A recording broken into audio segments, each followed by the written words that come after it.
Derivatives trading involves substantial risk of loss and is not suitable for all investors. Past performance is not necessarily indicative of future results. So stressful when the world's on fire. Good God. We can't look at this, guys. Like, my strategy is you buy it and you hope that you got a good spot. Yeah, but we all think you're crazy. You don't fight this. No way. The markets are freaking out, and you don't think that anything is wrong? Come back tomorrow and I'll lose it all.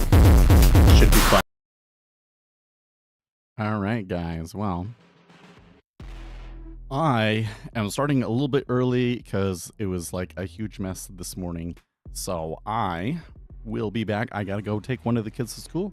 I will be right back. We're going to, and then we'll go in through the charts and all that sort of stuff. So I'm going to pull up the mean chart here. I'm going to leave you guys a message.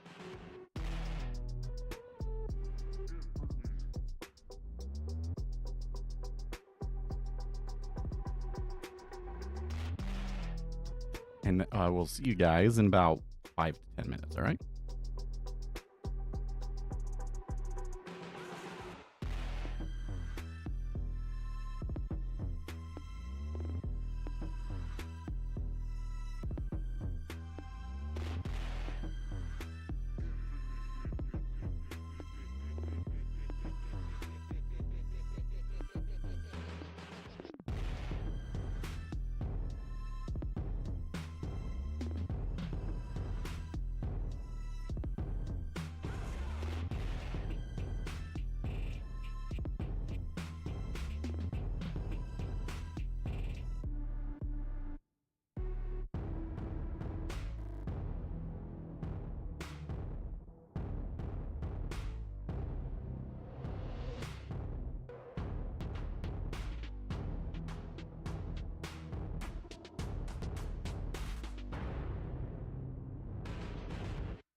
Good morning, guys. All right.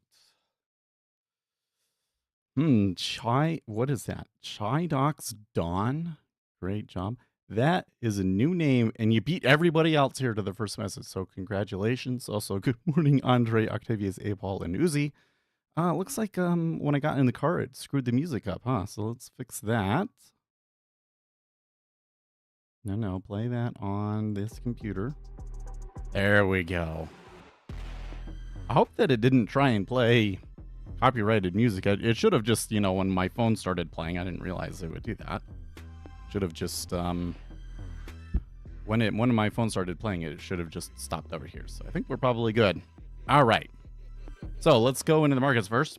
There we got the treasuries, mostly unchanged overnight, although there was some action on Friday. It was kind of a little bit all over the place, right? S&P 500, pretty gentle up move, but it was a recovery of this downtrend. So I think that the ES is pretty good, in a pretty good position. I don't know if they're going to do a whole lot this week because it's Jackson Hole and they tend to stay put for that. But after that, yeah.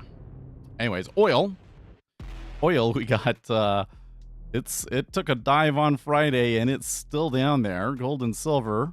Well, silver had an amazing run on Friday. Really was moving up when other assets weren't. And very curious and kind of making me think like, hey, maybe that demand for gold to hedge against, easy money policy is coming back. Although, silver went up too, but it's not benefiting as much, right? Copper? Okay. It's on the upturn. Maybe part of it could just be China too, right? Like China hasn't been too hot the last few years, but maybe they're starting to recover. I don't know. I've been saying that for 2 years. So. And then we got the Japanese yen. The Japanese yen up and the dollar down back to 102. That's a significant change. And then we got Bitcoin. Bitcoin still struggling to hold 60K. And we did have a little bit of uptrend in the treasuries that is already fading. You can see here. Yo, bro, I think you need a video editor for your YouTube videos. I do, but I really can't afford. I don't make enough money to really pay a video editor, to be honest with you. At least not to pay them, what somebody's worth. So if you're willing to work for like profit sharing or something like that, send me a message on Discord, I guess. I had somebody the other day send me something about thumbnails too. I'm totally willing to do one-offs for thumbnails for people. You pick a video that you think needs a better thumbnail and make a better thumbnail for it. Anyways, guys, last night I changed the tab. You scared the hell out of me. That's so funny, Andre. You just left it going and then there was no music, so it went silent, and then I come back on. Guys, last night was a freaking nightmare. It was a freaking nightmare. Oh, I'm so mad. I'm mad about a great many things. We get ready to go to bed. The first child goes to bed pretty early, like 7 or 8 o'clock. I'm happy about this. This is good. Played some music, he dancing around, and then he fell asleep, and that was cool. So I thought he was gonna sleep all night. Then the other one giving me lip when we're trying to go to bed. So my wife, she says, oh, I'll sit with him here for a little bit until he tires himself out and then bring him up. Okay, well, so when she brings him up, he has an iPad in his hand, so I'm pissed about that. It's like, I left him without an iPad. He came back with an iPad. Why did you give him the iPad? And then, of course, the other one, who was supposed to be asleep, hears that, and hears that he's back and starts whining. Yada, yada, yada, right? So they switch. Asher, the older one, he actually went to sleep really quickly, and my wife goes and takes the other one back downstairs and then gives him an iPad and turns the television on. So he's from there from like 10 until 4 o'clock. So he's down there for 6 hours, I think, watching television in the middle of the night. And then I wake up at 4 o'clock, and Asher, the older one, has a diaper in his hand and is asking me to change his diaper. So I change his diaper. It was one of the most disgusting diapers I've ever changed, man. I don't want to make it too gross. I don't want anybody to throw up, but it was really bad, okay? And I think that it was probably like stinging him because, otherwise, why would he wake up and ask me to change it and whatnot, right? So I changed the diaper, which was hard because, glasses on and find them, and my eyes like watering like crazy because I'm allergic to dust mites and all that. Change him, and then I have a really hard time going to sleep because that was like 4 o'clock. So I go for like an hour and couldn't really fall asleep. Went to the bathroom, starting to feel like maybe I'm just starting to get tired and I might get like an hour of sleep before it's time to wake up, right? And then when I come back, Asher's coughing and he threw up everywhere in the bed. He threw up everywhere in the bed. So like I changed that bed. My wife wakes up and comes up and sees what's going on. She takes him into his bedroom, and then he poops again so badly that it leaks out his diaper, and he gets that bed all messy too. So we had to completely change the sheets out for 2 beds. And by that point, it was like 5 o'clock. So I woke up 30 minutes early. My wife was supposed to work today. She was going to drive Everett to school. Everett's a high schooler. He has band in the morning. She was going to drive him to school and then go, do a trip. She's a flight attendant, so she was going to do a trip today. But yeah, that didn't happen. I told her, you better call in sick. So then I drove Everett to school, and that's why I started the stream super, super early and, wasn't there for the first little bit of it. It's funny how all kids go into barter town mode when it's time to go to sleep. I don't get it. I mean, I remember as a kid, like not wanting to go to sleep and everything, but I don't remember being up until 4 o'clock in the morning, right? And I definitely don't remember being up until 4 o'clock in the morning, until I was 3. Obviously, I wouldn't remember it was 3. My earliest memories maybe start at 3. Isn't she scared of being on a plane all the time? I don't know what you mean by that, but it's kind of funny. Like, as she has gotten older, she does not have as much opportunity to work out and really take care of herself as much as I do right now. And so, which is, for me, it's like, oh, I got to perform. So we work it out. She's okay, but more anxiety, I think, overall because of it. And she does not like flying as much as she used to, especially on the really small planes with the turbulence going over the Rockies. I didn't start the late nights into mornings until the dial-up gaming became a thing when I was in high school, right? And the thing that makes me so frustrated is that I really think that it is the iPads. I think that if the kid had absolutely nothing to occupy themselves with, it was just a dark room. Like, yeah, maybe you can play with your toys on the floor, but like in a dark room, that's not very fun. Everybody else is sleeping. Eventually, you give up on that and you go to sleep. But when you give them the iPad, that gives them something. I want to be up and watching the iPad. And I argue about it all the time. It's like, for 3 years, please stop giving them the iPads after 10 o'clock or whatever the deal is, right?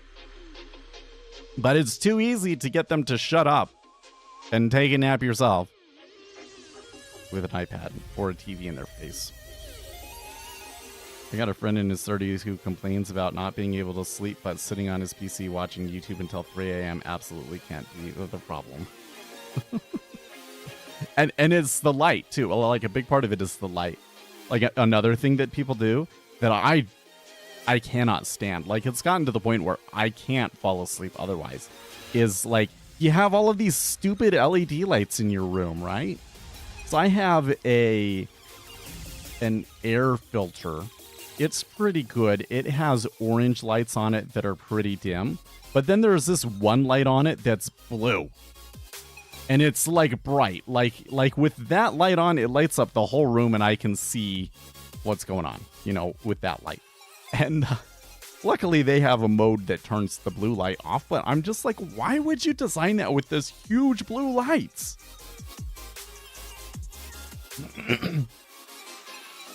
Yeah, or turn on the blue light filter on your own devices and devices people need. I do think that I have blue light filters on those, on the iPads and the phones, but that you have to turn it on. Right. No lights in our bedroom, just the soft white noise of bedside fans. You know, my wife, she got this little noise machine, and it's like, I don't know, it has some sort of a fan in it, and it like pushes air out through it, and so it naturally makes the sound of like rushing air. It's really weird. So it's like, why would you make a noise? Wouldn't it be just as easy or probably cheaper, frankly, to make a speaker? But it works okay. It's kind of cool, I guess, but it's kind of weird. I haven't seen a fan for you. Okay, now I'm ignoring Top G here. I will do it for you because you're my mentor, price whatever you want.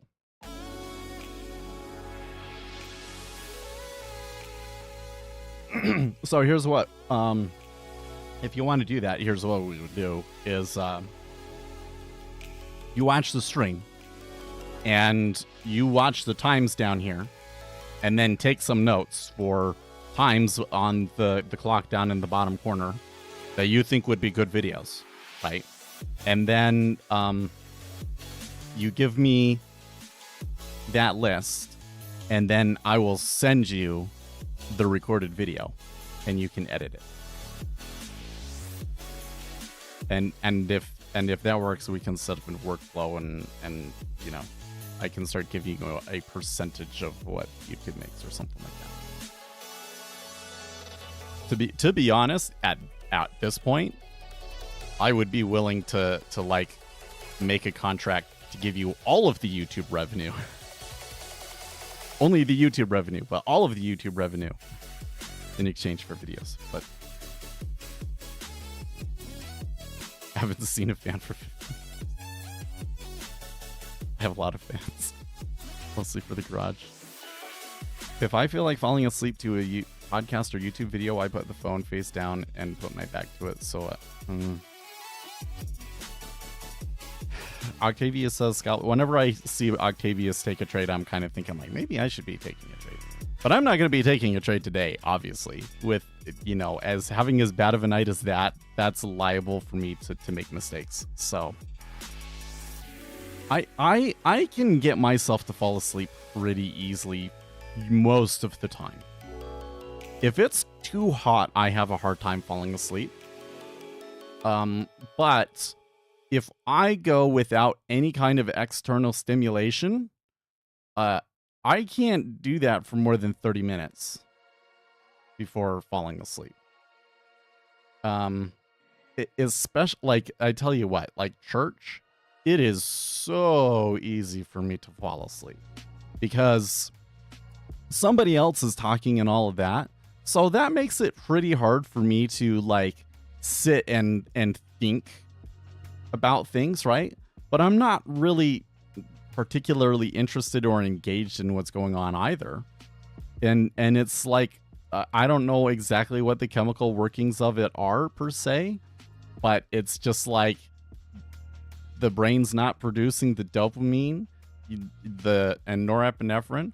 All of this, the dopamine and norepinephrine that was in the cleft gets picked up, and I will fall asleep like every time. And I can even do it like if I'm having a day where I'm like, if I took a day off of work, right? And I go and I sit on the couch and I start browsing my phone. And then after 30 minutes, I might feel a little sleepy and go and fall asleep. And I can do that like multiple times in a day too. It'll make me less sleepy in the evening, so I don't like doing that. But I can just, it's like too easy to go to sleep, man. It's also like reading a book. It's hard for me to read. Like, I can't just casually read. I have to, like, sit at the chair, have the book open, maybe have notes and all of that. Or I'll fall asleep. Or I have to be on Adderall to be doing it. By the way, Hal Dorado, welcome back. I haven't seen your name for a week or two.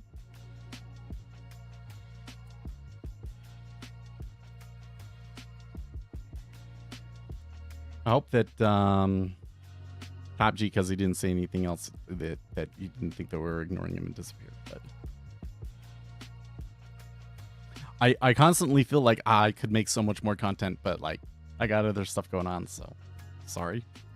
But for those of you guys that are willing to come here on the stream, we got plenty of good stuff.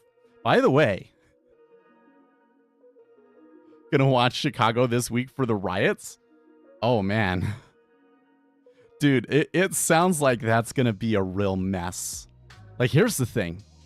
If the Republican Party was pulling what the Democrat Party is pulling right now, where they were, you know, like, all of the sudden, who was that lady?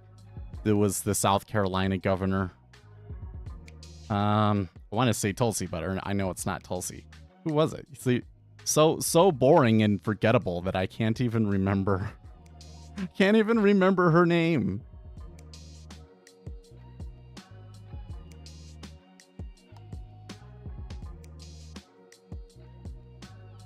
Nikki Haley. Nikki Haley. I beat you to it. I bet you Uzi was like typing it out right now. I beat you to it. Can you imagine something happened? Like let's just pretend in an alternate timeline that Donald Trump was in fact assassinated, and that he was assassinated before he picked his vice president candidate. And so then the GOP decides, and all of the delegates have decided that they're going to pick Nikki Haley. So nobody voted for her, but they were going to pick Nikki Haley. The Republican Party would never put up with that. If they pulled that sort of a thing, that would be like no Republican would go and vote. We would all just stay home and say fuck you. Like, seriously, there's no way. But Democrats, when the Democrats do it, it's like, okay, I guess, you know, they seem super liberal, so let's do it. Actually, to some extent, I do think that the Democrats are going along with it because the anointed one, per se, is so liberal. Right? But I really think that the biggest driver behind the Democrat Party at this time, and it wasn't always this way, it wasn't this way when I was a kid, but the biggest driving factor behind them is like social acceptance. That's a huge driver behind their voting base. Maybe not necessarily like the base, but like a large portion of their votes come from people don't want to be social outcasts. And that's why they play this shame thing so much, right? Anybody that has a differing opinion has to be completely marginalized because that's where their power comes from. But you can't get everybody to do it. And it does seem to me like that there's enough people in the Democrat Party that are unhappy about what's going on, that there's going to be crazy protests outside and that the convention is going to be a real mess. Add on top of that not everybody understands the convention nor the things that have happened since and don't realize that like it's already done. Like she's already been selected as the nominee.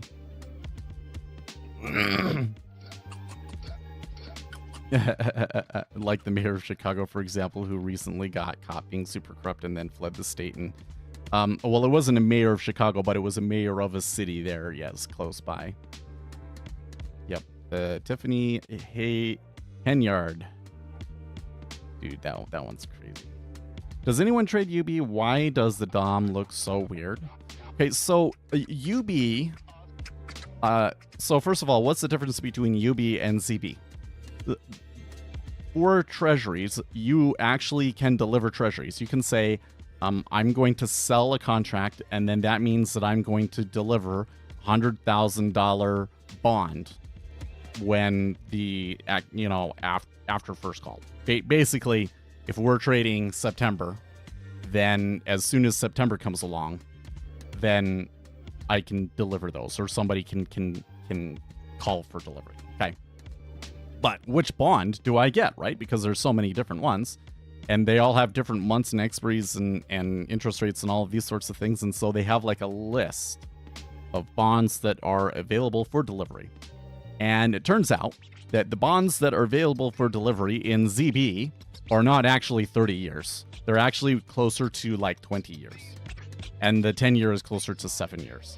And they do that primarily because like the instrument became so popular that they had to add that many QSIPs in order for there to be enough available for delivery for the instrument to even work, right?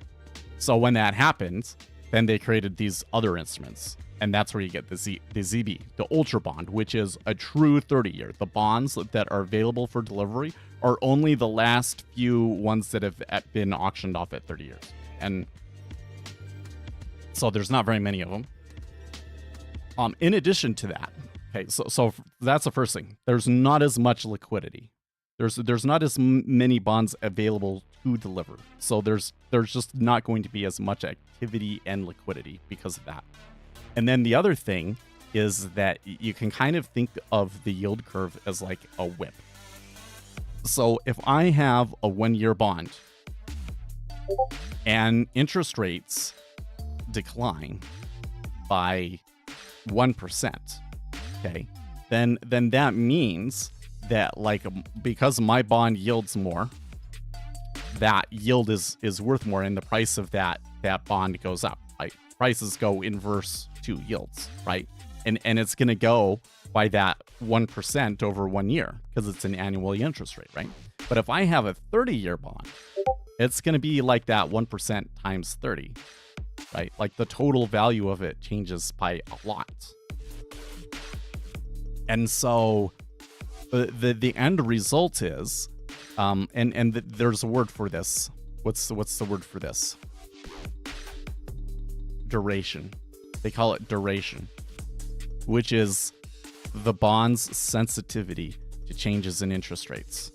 So bonds that have really high, that are really far out, like 30 years, they have high duration, and also bonds that have very small rates. So like the bills and stuff like that, because their interest rate is so small compared to everything else, they also change substantially. The value of those also change substantially when there's a change in interest rates. Okay.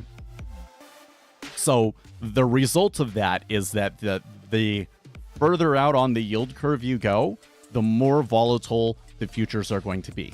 Like if you go and you trade a 2-year, there's like insane amounts of liquidity. It doesn't tick as much. And then you go out onto the Ultra Bond and it moves around a ton. It moves around a ton. And because of that, you're not going to have as many market makers willing to be sitting there on the bid and the offer, willing to take orders all the time and stuff like that. And of course, they're constantly adjusting their bids and offers, right, relative to the correlated instruments. Okay, so UB just ends up being like really volatile. I personally just don't like trading it. You know, if you want to trade something that's like bonds, but you want it to move around a lot, you know, like you like NQ, then UB is the place to do it. But I've never met somebody that did that for a long period of time and survived. So now that kind of brings me to our discussion that we had on Friday. So on Friday, somebody asked me about another creator's video, and what I thought about those videos. And I kind of tried to like browse through it really quickly, and I was like, well, that seems wrong, but like I said I would go and like actually watch the video. So I went through and I watched the whole video. Oh yes, UB is much more volatile than CN. Much more volatile than CN. I mean, just look at the difference between ZB and CN, right? Look at how much further ZB has gone down on this downtrend than CN has. Really good downtrend, by the way.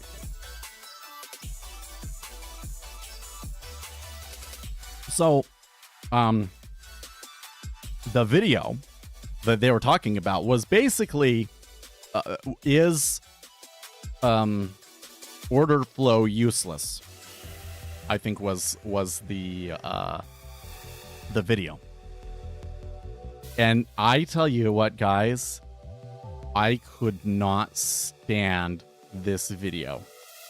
Like, not only was the guy's main conclusion wrong, I think it's largely because he's trading ES. It's super fast, and so he doesn't really have the opportunity to kind of see or understand these kinds of things that can happen in the DOM that can kind of help you out a little bit. But the thing that really drove me nuts about it was that the video was like an hour long, and he gave you one piece of information in that whole video.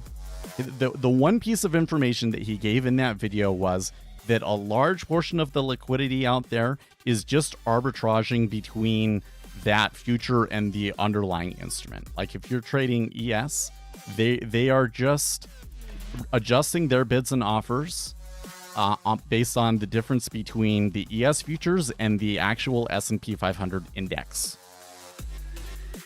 Which is why, by the way, if you're trading ES, it's useful to have to pay extra. I think CQG allows you to do this, to pay extra for the indexes, so you can pull up ES and you can pull up the VIX and you can pull up the tick index and things like that.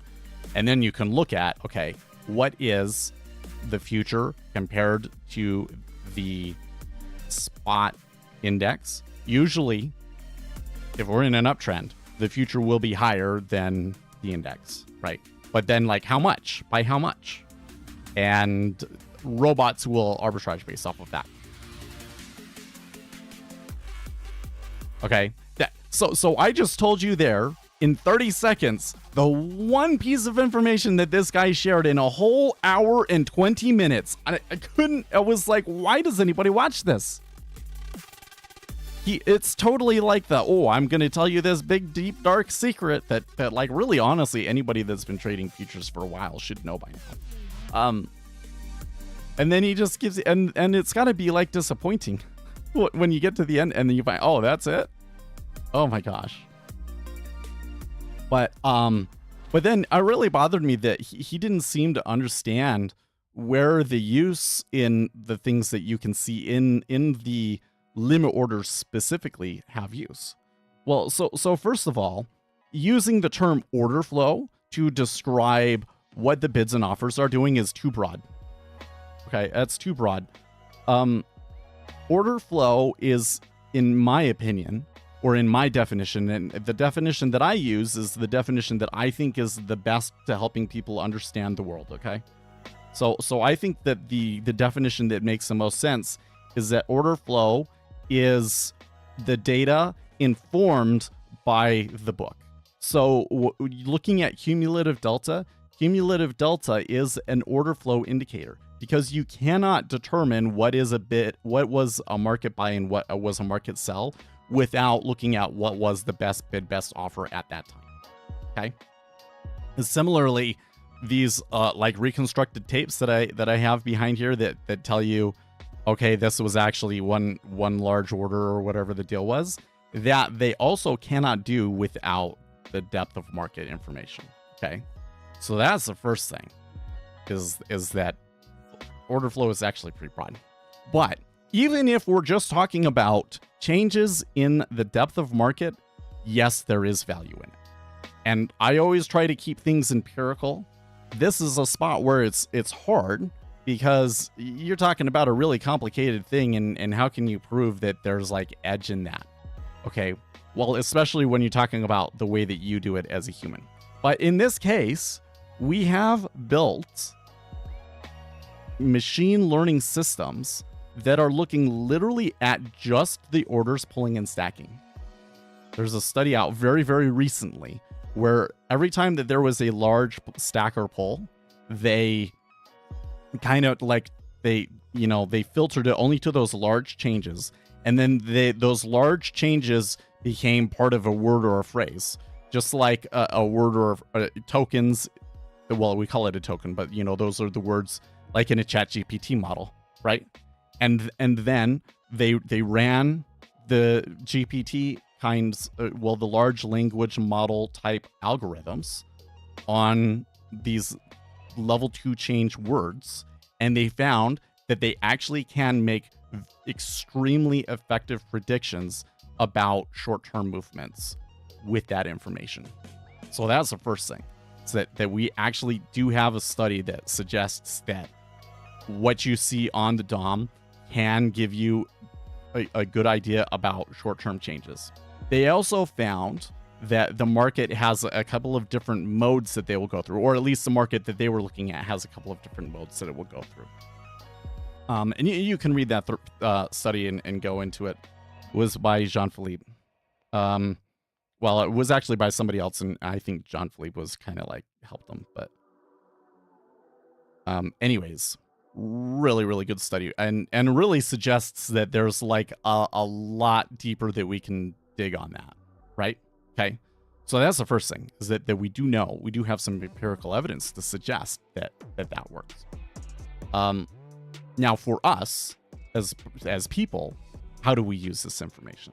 And I think that the first thing is that you really want to understand different large players and how they use this sort of information, right?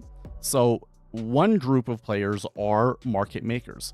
And market makers are mostly just trying to make money on the spread. So they're only trying to make like 1 tick's worth of profit, or at least average 1 tick's of profit over their trading. And they very often will utilize arbitrage. In order to do that, you have to be at the front of the queue. And so a lot of these robots are putting orders. Every time that we tick up or tick down, they're placing orders at that next price to try and get a good spot in line. And then when it ticks down, they will pull the orders if their system is not telling them that this is a good place to trade, right? So it ticks down and the correlated instrument ticks down and all of that, then they're going to cancel those bids because they only want to get filled at a bid that is like beyond what makes sense based on the correlated instrument, right? They want somebody that really, really has to buy or sell.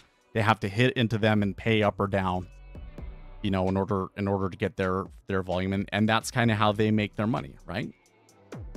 Now there's another set of players that, they're just at a large institution. Maybe they're block traders, maybe they're hedgers. It could be any number of things.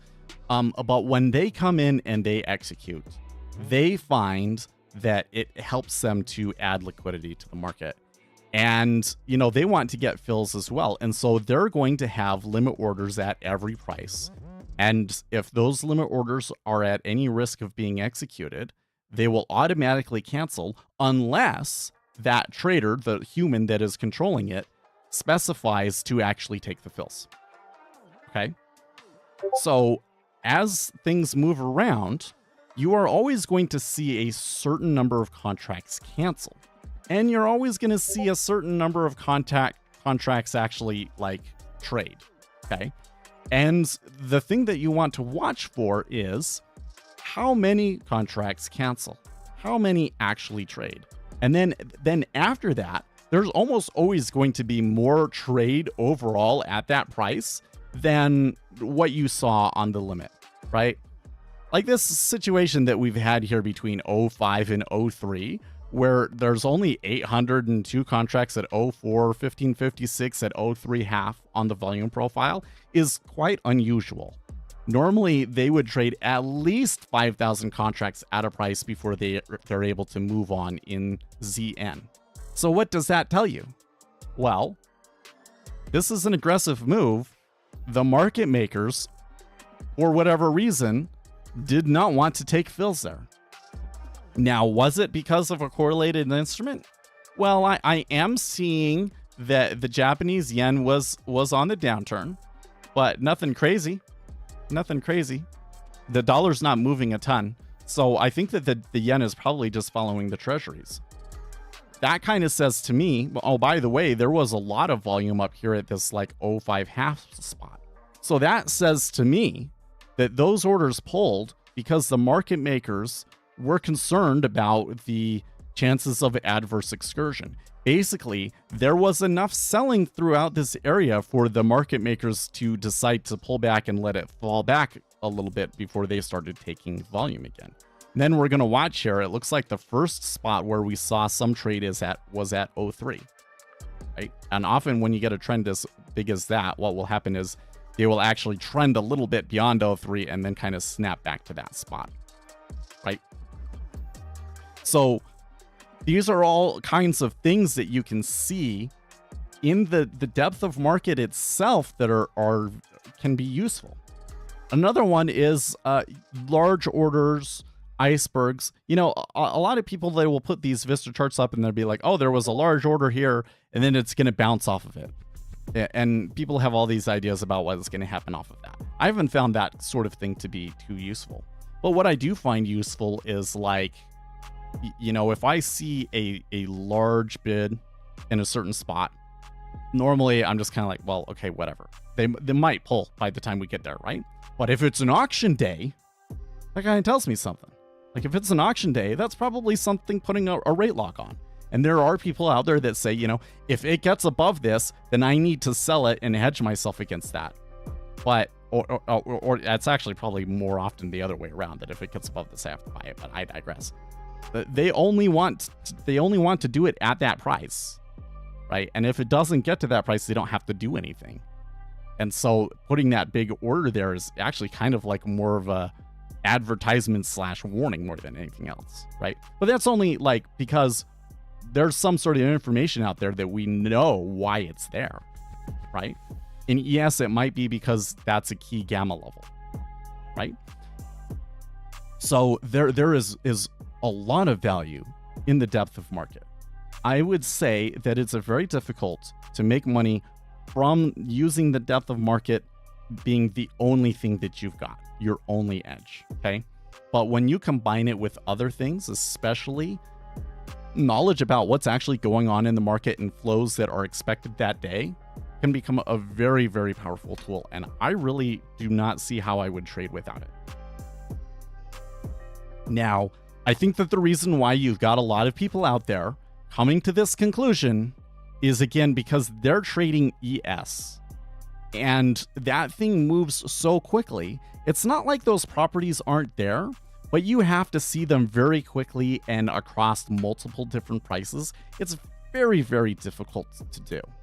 So if you really want to trade ES, you're new to order flow, I would recommend trade ZN for a little while until you feel like you've got a hang of ZN. And then you can go back to ES and start building that intuition for ES. And that system, you'll have to start from scratch. That kind of system, because we're building like a machine learning ChatGPT sort of system in our head to read that order flow. It takes a long time too, by the way, to really get that and get something that's effective. And it kind of requires, I think, some intentional effort to be able to do well, right? But once you kind of know what's going on in ZN, then you can go over to ES and build that for ES. So I totally understand why a lot of people, because most people, what they do is they say, well, I'm told that this is good and this is good. And so they put all of those things up on the chart. And then, you know, they try and notice patterns and see what's working. And the market is too complicated for that. You kind of have to have a base to start with. Know what the empirical behaviors that we're looking for really are. Right. This one trader, and yes, we were talking about Fat Cat. Really sounds to me like most of what he's doing is he's just playing backfills in ES. He's actually doing a price action strategy. Price action strategy that I'm not a huge fan of because it's kind of risky. But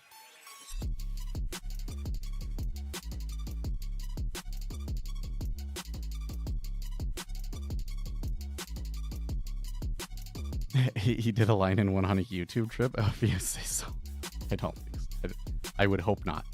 I just look at current orders and pulling and stacking, kind of similar to what Canadian futures trader does. Yeah, I mean, you want to know, like, what is the resting liquidity? What is the average pull when we tick up or down, and it becomes the new next best bid, right? So like we just ticked down, 01 is now the best bid. No contracts have gone through yet, but about 500 pulled. Okay, now 3 orders went in. We're still at 3,800. So that right there, normally I would expect more than that to pull. So the liquidity is there.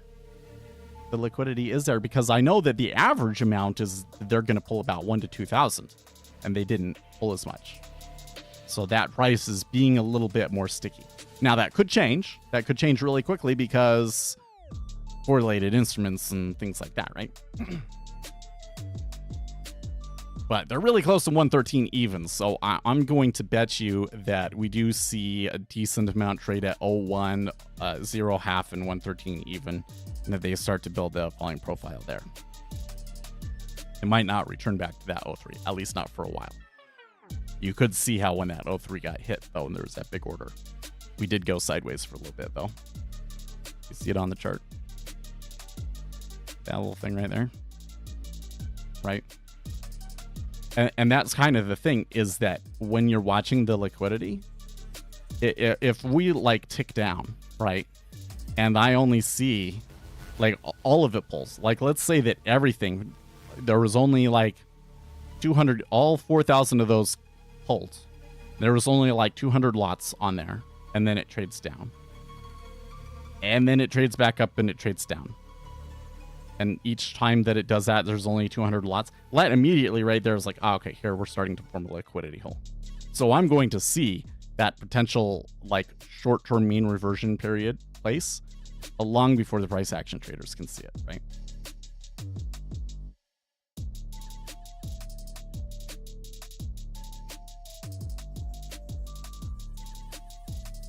Also can kind of give you an idea of where are the places where I could get an easy fill, right? Like, I think that right now, 01 half looks like a place where I could potentially get a fill. Like, if I were to get filled at 02, and that would be rough, and you have to wonder if I got filled at 02, is there some sort of like counter trend happening? But if there's not some counter trend, there's not some large meta order coming the other way, and I just happen to get filled at 02, the chances of me being able to get filled again at 01 half as well are pretty high. And I can see that just based off of how much does it pull on average, and how much actually trades there on average. And I know that like the amount that's going to trade there is going to be a lot more than what's being offered right now. Right? So I'm looking at the average resting liquidity, the average pull, and then the average amount that actually trades in order to take a price out. Or if it doesn't take a price out, it's going back and forth how much on average trades there, right? Those are all things that you can kind of see. And yeah, you can't control what the market's going to do. It might just, those next orders like at 113.00 half might just completely pull, right? That might be really frustrating if you're long, okay? But it tells you something about the market. Especially if, first of all, when I see a move like that, I'm looking at a correlated instrument. But if the treasury is the only thing that moved, then why are they pulling? It's because the market makers know that there was enough of an imbalance in the market orders that they got to be cautious. They need to be wary about taking fills there. That's why they pulled. That tells me something very essential about the market. If the market makers are pulling there, do you want to put and take a fill there? Probably not. I think that's very, very valuable information that was completely missed in some other people's analysis. And again, well, yeah, when you're trading NQ that is just moving around constantly, and there's only like one contract at any individual price trading anyways, it's really hard to see that stuff. It's still there, but it's really hard to see and use. Versus when you come over to these thick tick instruments, then it's like you start to realize how powerful some of these properties of markets can be. Especially the liquidity whole thing is it's wild how influential it is on what happens.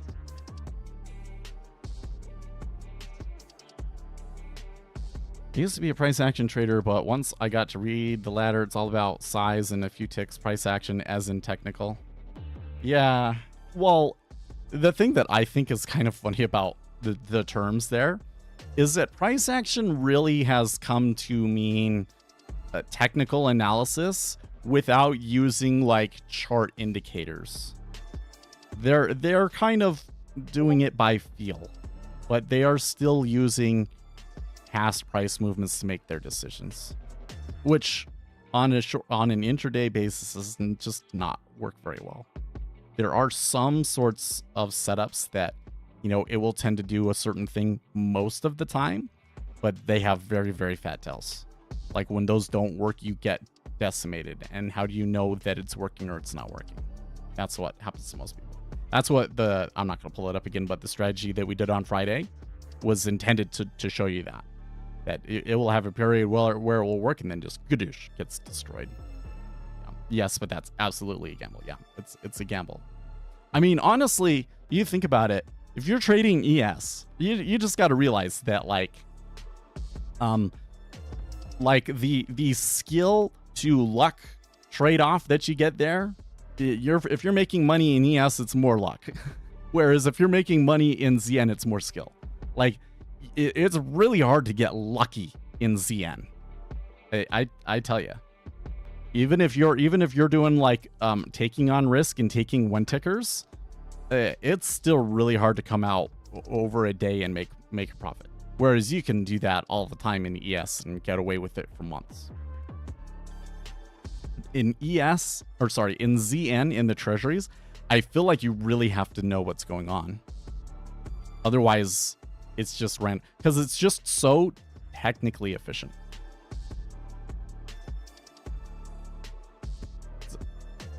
Yeah, the thing that really makes it technically efficient too is that by the time you're getting any kind of signal, the move is already over. Right? Like you would be sitting here and you'd be going like, "Oh, okay, like we're getting some trend here for sure, so I'm going to sell 03," and then guess what happens? Goes sideways at 03, right? Because by the time the signal is strong enough for people to start taking trades, it's already too late, usually.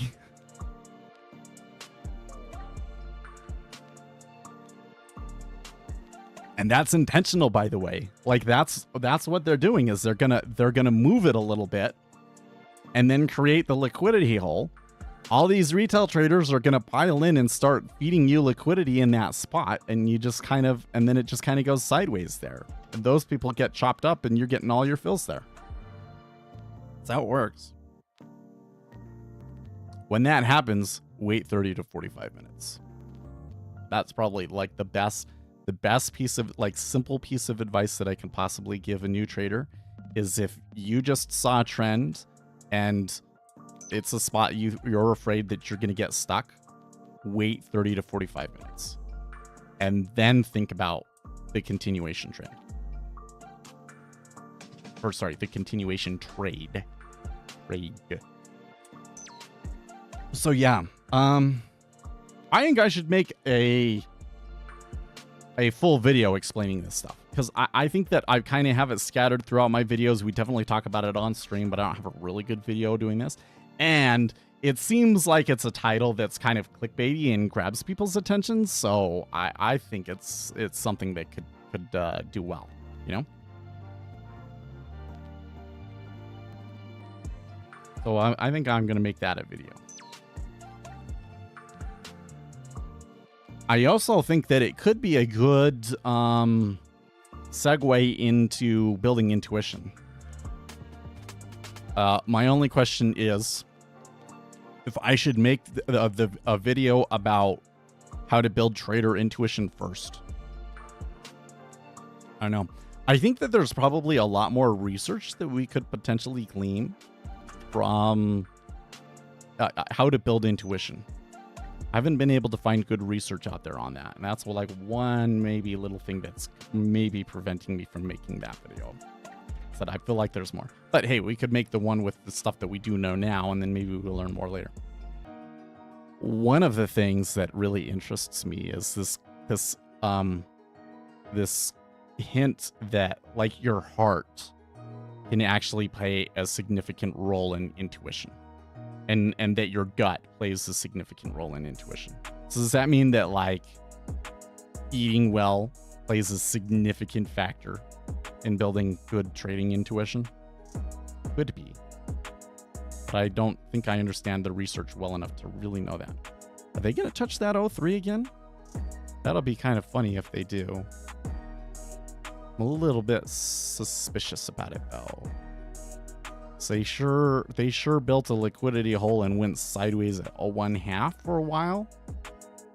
Well, actually, so for them to do it at 0.3 and then to do it so quickly at 0.5 and on a Monday when I really don't hear any kind of news or anything, like, am I missing something?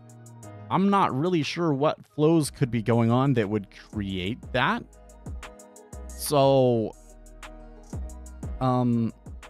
maybe that is kind of a hint that it could reverse, or at the very least pull back and then die out. Our stomachs do have a brain. Well, yeah, that's...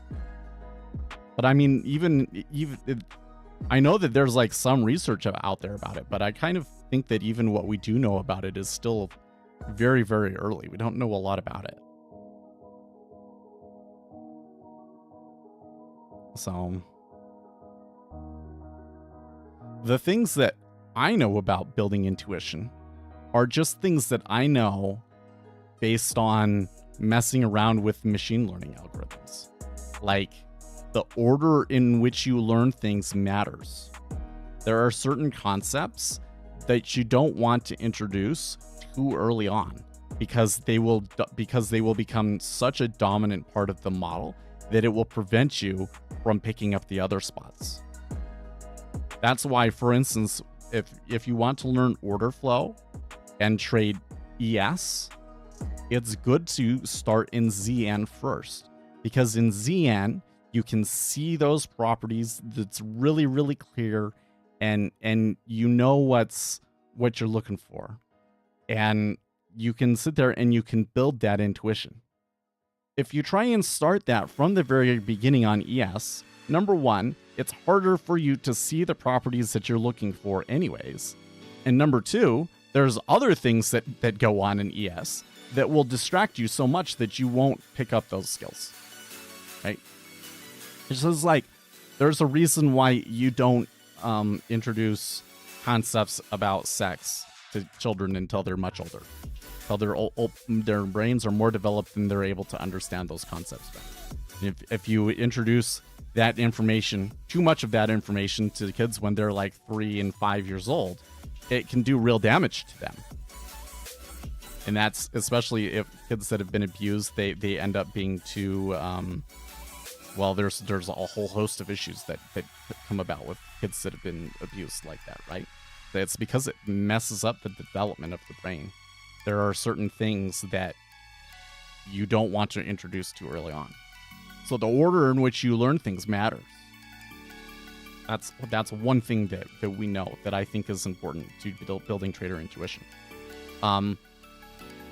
Being focused really matters.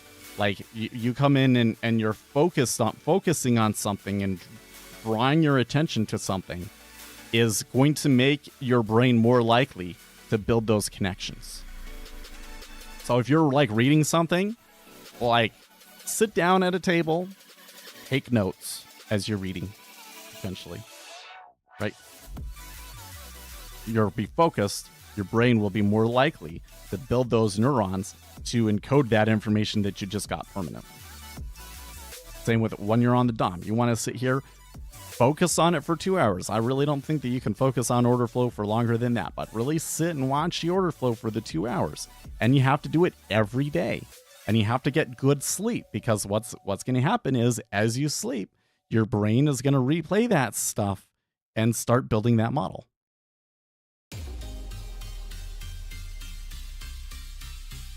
If you learn ZN, you will say F off ES and say good morning, treasuries. Maybe. You know, I'm not even going to say that ZN is necessarily the best place for opportunity, I kind of feel like in many respects it is not. I feel like in many respects the treasury does not have the most opportunity. There's probably more opportunity available to you in trading copper, corn, gold, oil, these like hard commodities.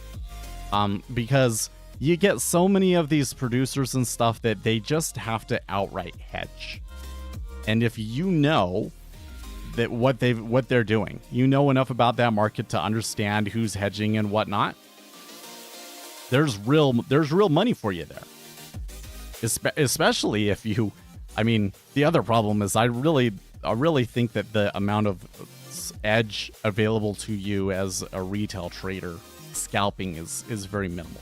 It is too much competition with the robots. But we all end up going to that because of limited capital.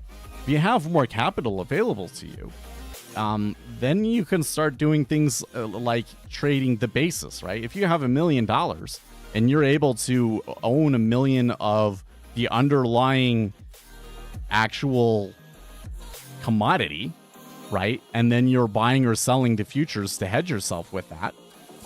And you can make money just off of the basis. This is not a ton, but it's probably a better opportunity than what most retail traders are trying to do.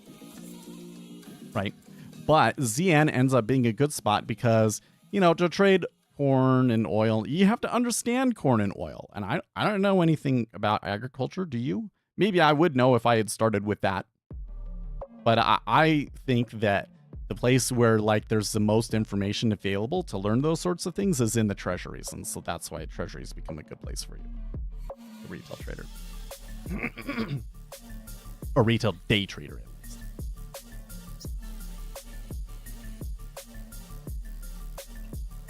Probably the best opportunity for you as a retail trader, like overall, and again, you'll need a certain amount of capital to do this, but would be through portfolio level quantitative strategies.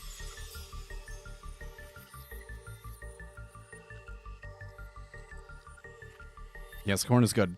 Commodities that need a lot of knowledge, not just looking at the numbers on the DOM. Yes. And that's kind of like, that's the enticing thing about ES, is that it's kind of like, I don't have to know anything that's going on. I just have to study the movement of the market overall, and I should be able to make money, right? I've never met somebody doing that over a 5-year period, having success with that. Never seen that. See plenty of people that make claims over a 1 or a 2-year period, but never 5. Certainly never 10. Like really, if you're having success trading ES and you've been doing it for 5 years, why have you not started a fund? Why have you not started a fund? Like your broker should be seeing that and going like, we're going to put you, you know, we're going to set you up with some guys, you can manage this fund. And like, seriously, never seen it.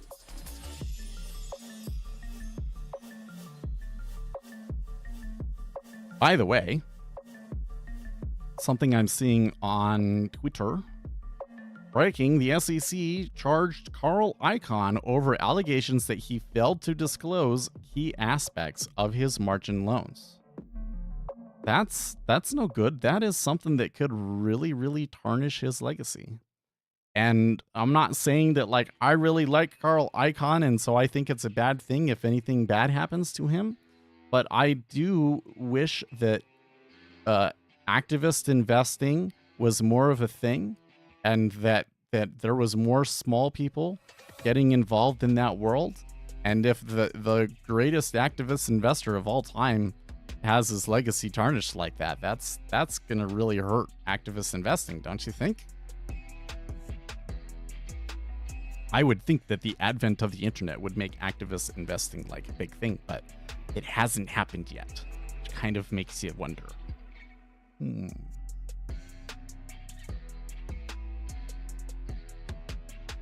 No, that's interesting. David Portnoy only streams primarily on Rumble. Oh, wait. I got more. The firm and Icahn agreed to pay $1.5 million and $500,000 respectively in civil penalties. The U.S. Securities and Exchange Commission said in a statement. So maybe it's kind of like it's done and over with. I don't know.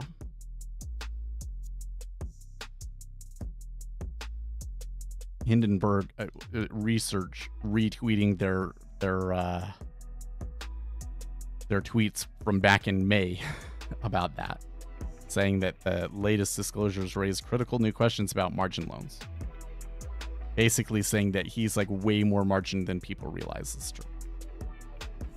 I think that they were correct about that one.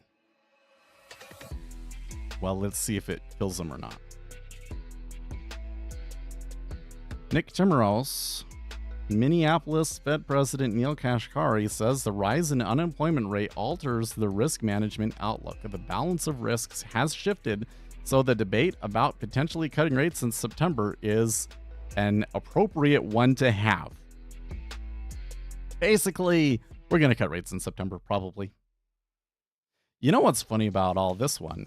So have you seen all the stuff lately about like the Bureau of Labor Statistics is about to do like their annual revisions, and so everybody's saying that when they do the revisions that they're likely to change it by 1 million jobs, that they're going to revise the overall numbers down by 1 million jobs, which basically means that all of those job beats that we had all year that everybody was bewildered by were not beats at all. And you know, I've been saying this whole time, well, if they are fudging the numbers, it's not going to help them in the long run. And you can see that playing out, because that means that going back for a year, the employment numbers weren't as good as people thought that they were. That means that they could have cut interest rates like 9 months ago, right? They could be talking, the Democrat Party could be talking about how we've had such a great recovery here in the last few months, and maybe even talking about that wages are catching up to the inflation and things like that, like we're getting through it. But now what are we talking about instead? Is the big narrative last week was inflation and Kamala Harris proposing price controls. You know, this may be counterintuitive, but I actually am kind of wondering if Kamala Harris didn't dodge a huge bullet last Friday. Because when she put that thing out about, you know, price controls, like everybody's reaction to it was so negative. The media reaction to it was so negative. But you might be able to think of it as like a trial balloon just before the convention when not as many people are paying attention to it, right? Because if she had made that proposal like mid-September or October, that could be something that could like end your campaign, you know? Maybe she got it out early enough that it limits the damage on it, but that really, really hurt them and really hurt the Democrat Party. So I don't understand what's going on over there at the Bureau of Labor Statistics and why the revisions are so bad. But if it was because they were intentionally fudging the numbers, you played yourself. You played yourself.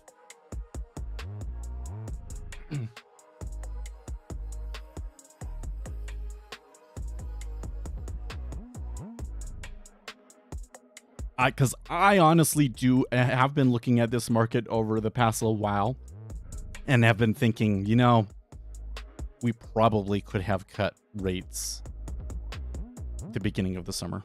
Probably.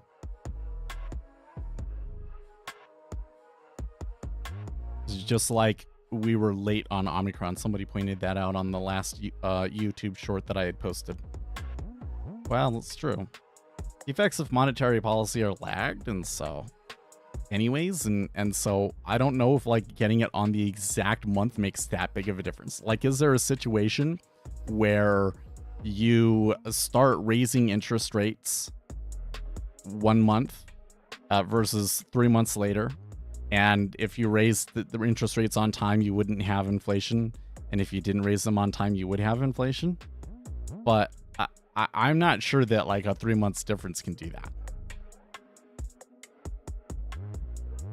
I think that the margin of difference for that is too small to matter, but no way to really know that for sure. That's just kind of a guess.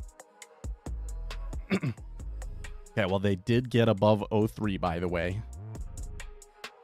There was definitely like a sell going on there through the treasuries, but the kind of the indications that it's giving me right now is that that's over.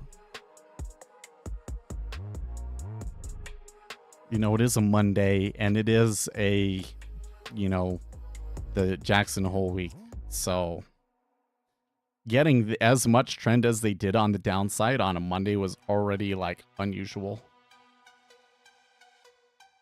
Okay, Forex Live says Fed's Waller doesn't comment on economy or monetary policy.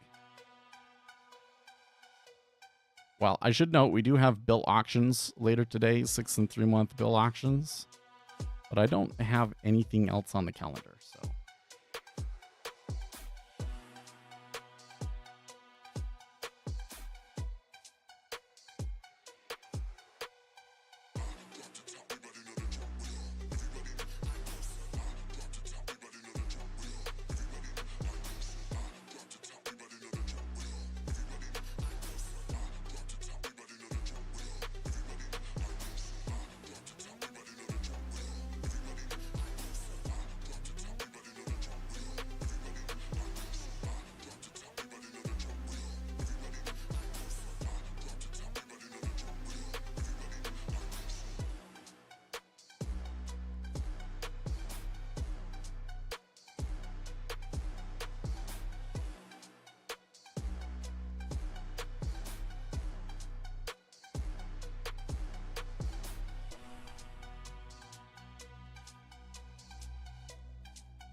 So let's start browsing around.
Somebody on Reddit asked me a question about CQG and trading technologies.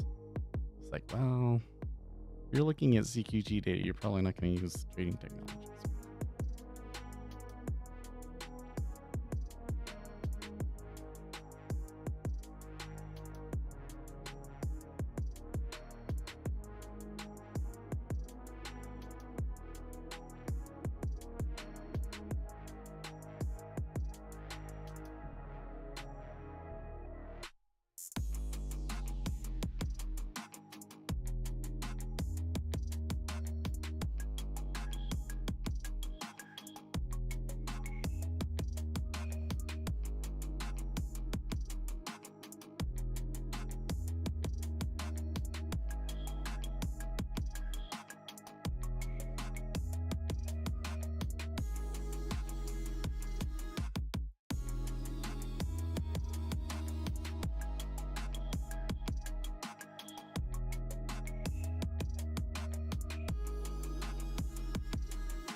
taking a good look at this ZN here, and I'm thinking about it.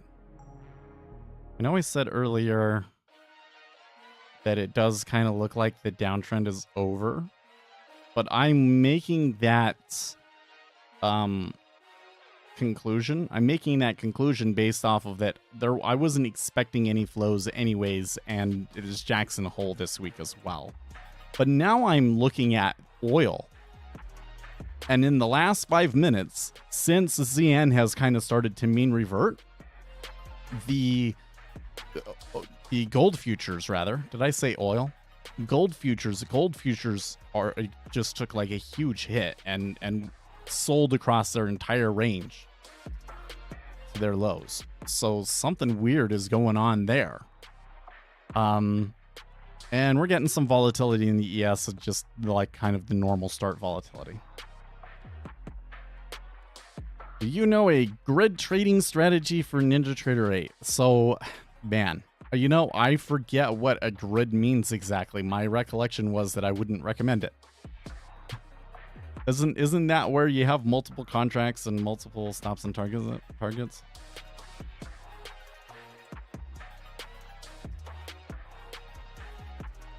Yeah. Grid trading is where orders are placed above and below a set price, creating a grid of orders at incrementally increasing and decreasing prices. Yeah. So, like, the issue with that is, let's say that I'm going to trade around 03. Okay, I think that it's going to rotate around 03, but it might go in a wide range, and so I say I will take fills here, here, here, here, right? And then I'll take fills here, here, here, here. And maybe I decide that it's long, so I would much prefer to... I won't put these offers out there until these ones are filled, right? Well, what's going to happen to you is, let's say I only get the 2 filled, and then I go up here, and it goes and it takes, it takes my target, so I make, what, 4 ticks or whatever the deal is, right? But then this situation where there's a trend against me, it's going to fill all of those, and I'm going to stop out on the full clip. So essentially what a quote-unquote grid strategy does is it really exacerbates the fat tails of your strategy, right? It basically, like, when you do take a loser, they're like really big. But you can hedge? So that might work. I could kind of think about that as like, okay, anytime that this gets filled over here, I'm going to take the other side of that. I'm going to hit into it over here. I don't know. Those kinds of, when you're starting to do a little bit more like arbitrage hedging sort of things, you got to be fast, usually.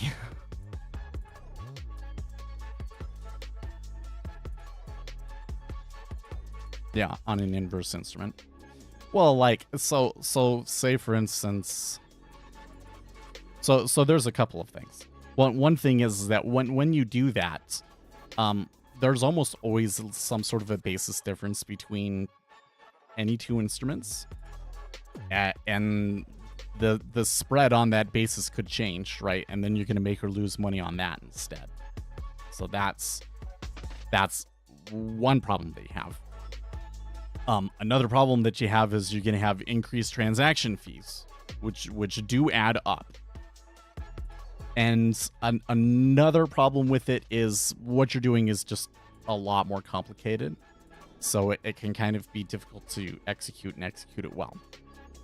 That said, it could potentially work. But I've never back-tested a strategy like that. I guess the advantage of it would be that you wouldn't be as vulnerable to outright price moves, right? If you can limit your exposure to only one thing, that can be really beneficial. If you have a choppy market, it works really well. And so because I'm just like, my immediate thought is that you would try doing that in ES, right?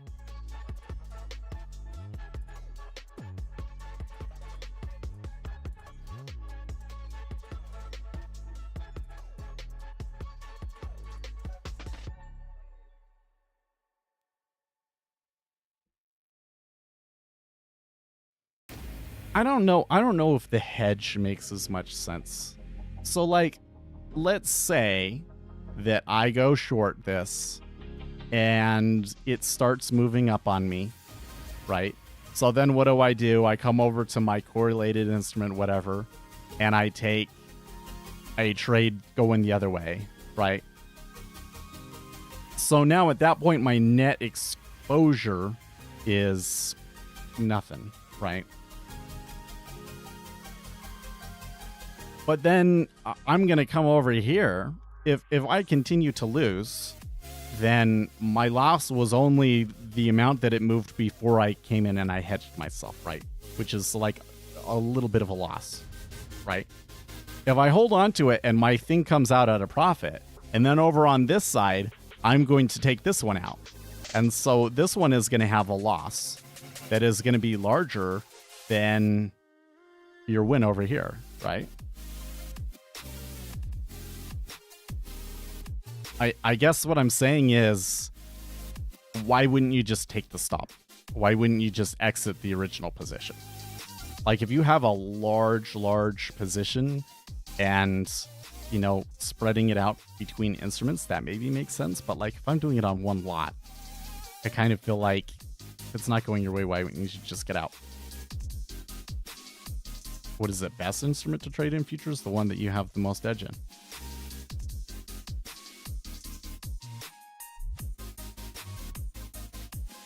That's probably not the answer that you wanted, but it's going to be the most useful answer for you.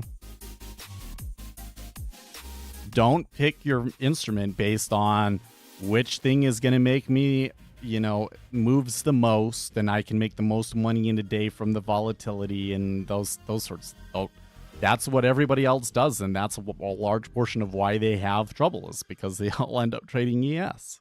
Hard to find an edge over an ES. Have an edge first. Pick your instrument based on the edge that you have. You don't have an edge, start learning about the treasuries, because that's probably the place where, you know, things about learning about that market that can actually give you an edge is the most available.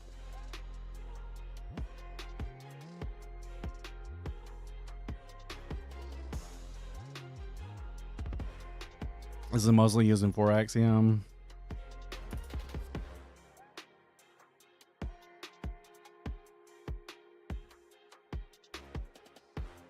I guess the thing that I would say is that I unless I can back test it, you know, like you're talking about like a strategy with preset rules and everything, right? And maybe there's like you know, there's definitely discretionary components to it and everything else that give you the edge.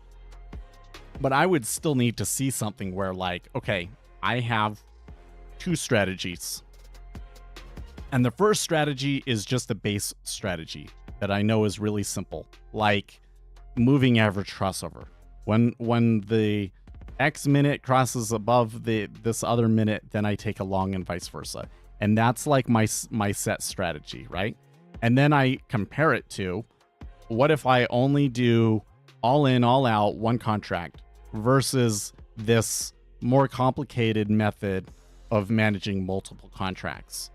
And what are the differences in the performance of the strategy, right? And I'm going to have to do that before I would say anything about whether it's worth trading or not.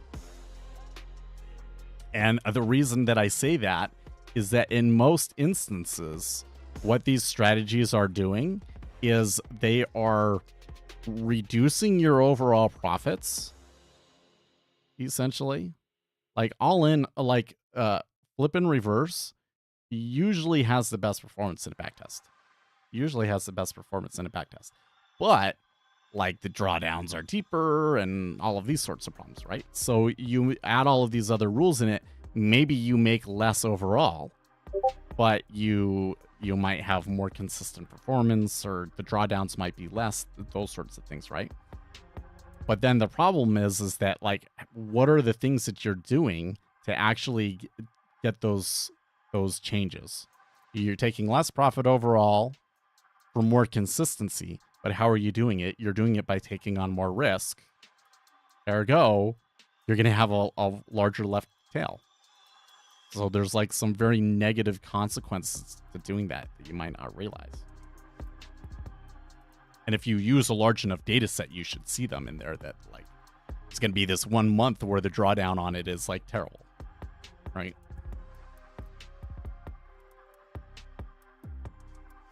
It always astounds me how strategies that you look at them and everything, and it all seems really promising in principle, and then you go and you backtest it, and you know, it's like it'll lose 20 times in a row, and you're like, how the heck is that even possible? But every backtest I've ever done, that's the results that I get.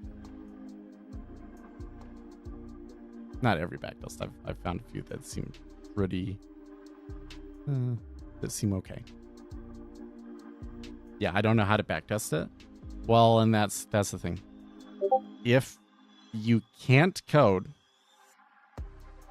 your options are either A, learn to code, or B,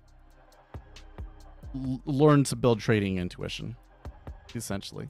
Because when you're talking about like set rules and all these sorts of things, like a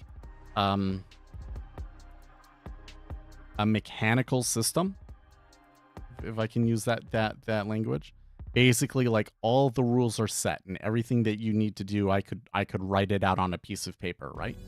Okay, well, when you have rules that are simple like that, those things are actually usually very easy to backtest.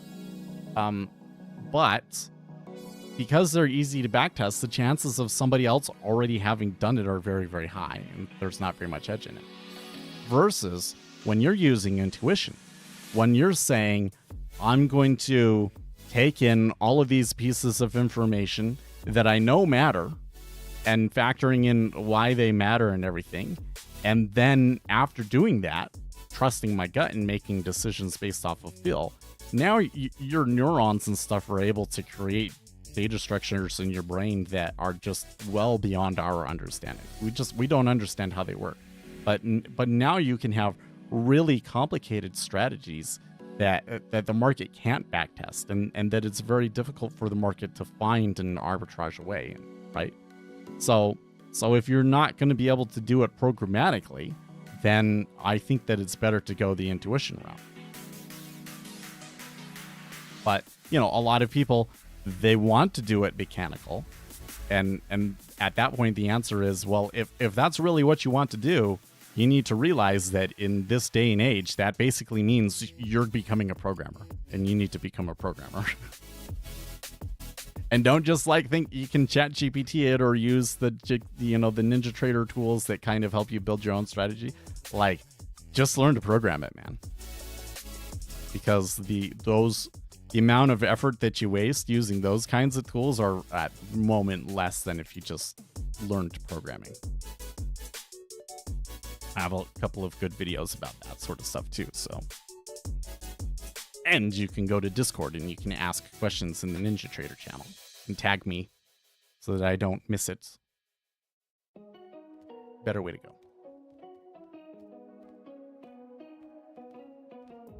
Yep, we have a Discord. If you look in the video description, there's the link to the Discord. It's also on the main YouTube channel page. It's not really my Discord. Like, it's not called the Speculator Seth Discord. It's called the Futures Trading Discord. So it's actually a more general Discord, but I am the sole administrator of it. So should I? Yes, you can absolutely contacting me through Discord is the best way to get a hold of me. Sometimes I don't always see the request right away because I hate this thing where the Discord is added in where it doesn't show you the requests, but whatever. Okay, see, here's my Discord. And like, direct messages, it says like 120. Because they're like friend requests. I have 116 friend requests. I almost always ignore the friend requests, by the way. You don't have to add me as a friend to send me a message. That's kind of the weird thing about it. If you have the properties set so that people can only message you if you're friends, then I think that it doesn't let you message somebody else unless you're friends, period. But if you don't have that set, you should be able to just send me to a message. And then it should come in as a message request, which it looks like I had some message requests over the weekend that I didn't catch. So I'll have to go through after the stream and look at those. Oh, like here's somebody telling me about spammer. Oh, there's another spammer. Oh, here was Namras on Friday. Totally missed that one. He had a back test here. Let's see here. He's doing it in Trade Station.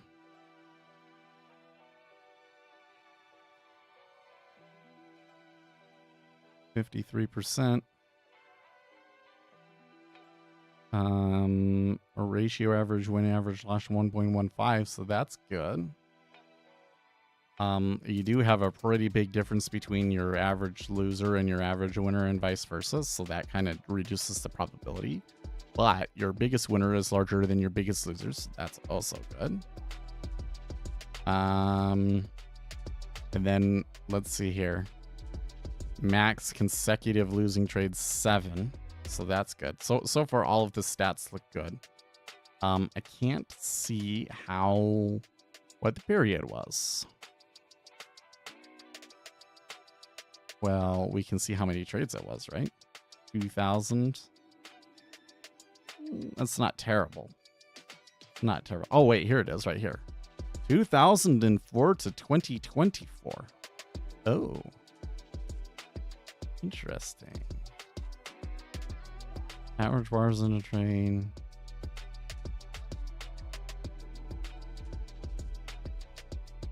This looks pretty okay, actually. I don't know. Well, so you're making 300,000 over essentially 20 years, right?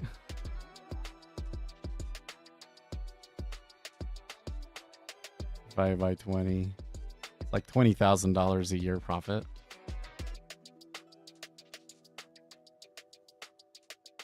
I would really need to see like what is the Sharpe ratio and some of these other stats that this isn't showing, but those first stats look good.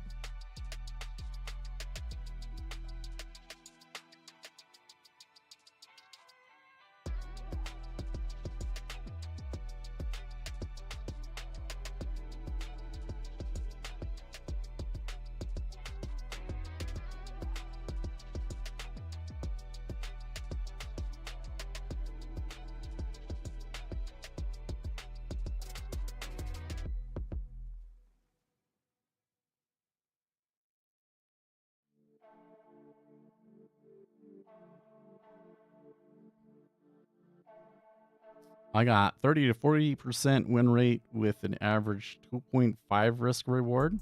That's not bad. That is not bad. Because if you are equal risk reward, your win rate is usually going to be between 45 and 50%. Like 45 to account for the spread and all of that sort of stuff. So if you're getting like 2 risk, because if you do 2 risk reward, usually your win rate is closer to the 30.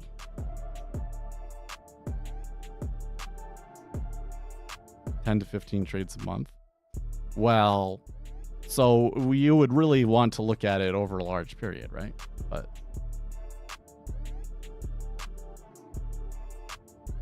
so the first problem that we have when we're looking at stats like that, especially when we're looking at like our personal stats for discretionary trading, right, is that, you know, in order to really make any kind of statistical inference out of it, I need thousands of trades.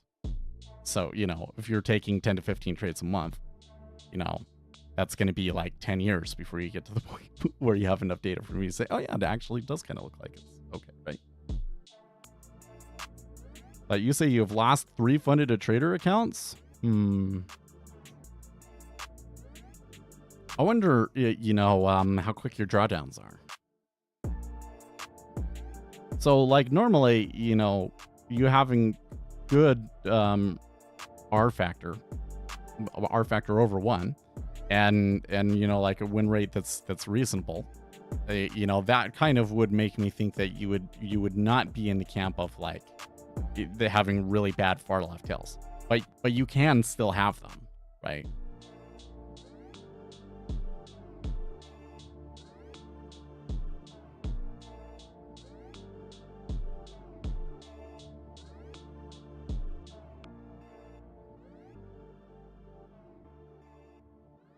This one I can ignore.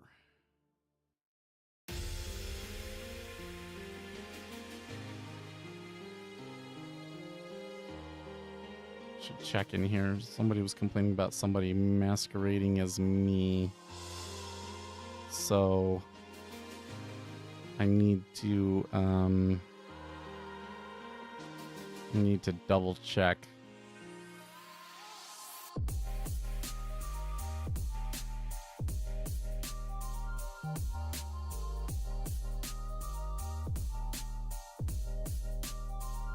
Well, there's one that somehow snuck through.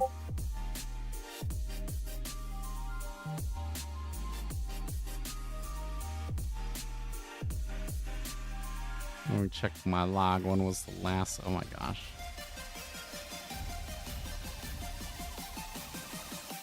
Somebody really tried hard to spam us and the bot caught all of it.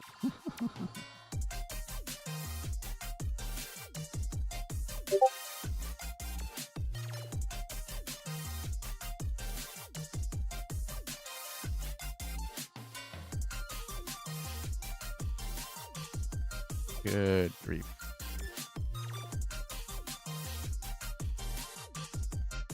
Okay, I bet there I can see some yesterday.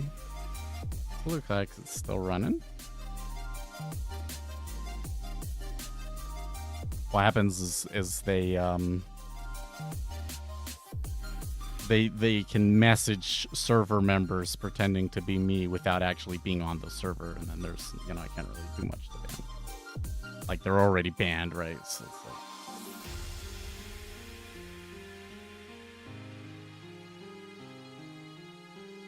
Since I've got to go, hey, thank you for chatting with us.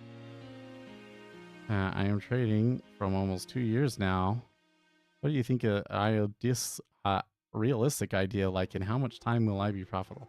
I kind of feel like that 1 year was like I was just starting to get an intuition about what was going on. So I think that building a really good intuition takes a long time.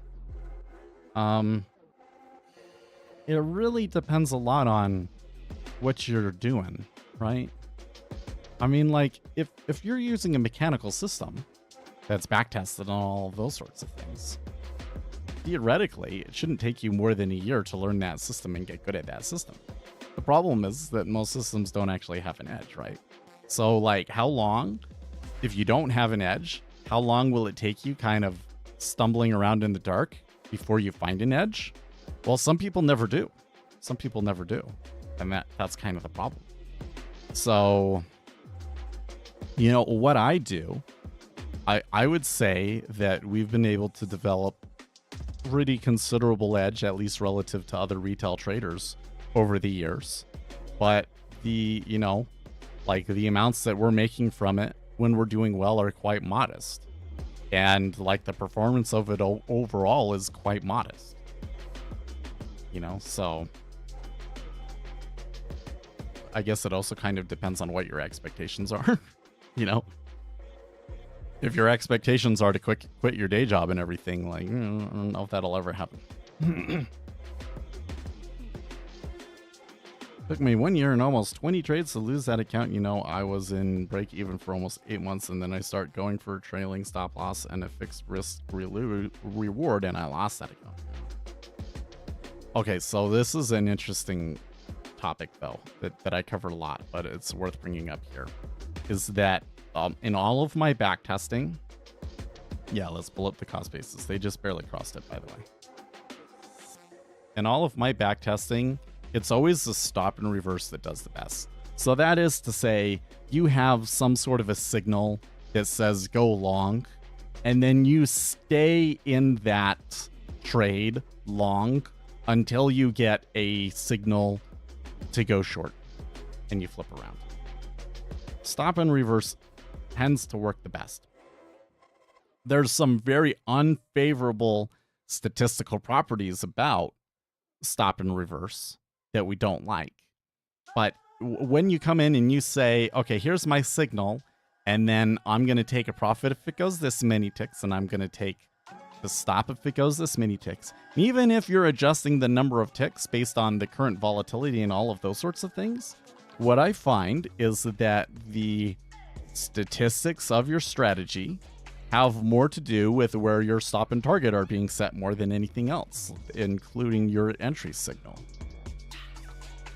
So that kind of suggests to me that your strategy behind how you stay in a trade and all of that, it would matter more than your entry signal, essentially.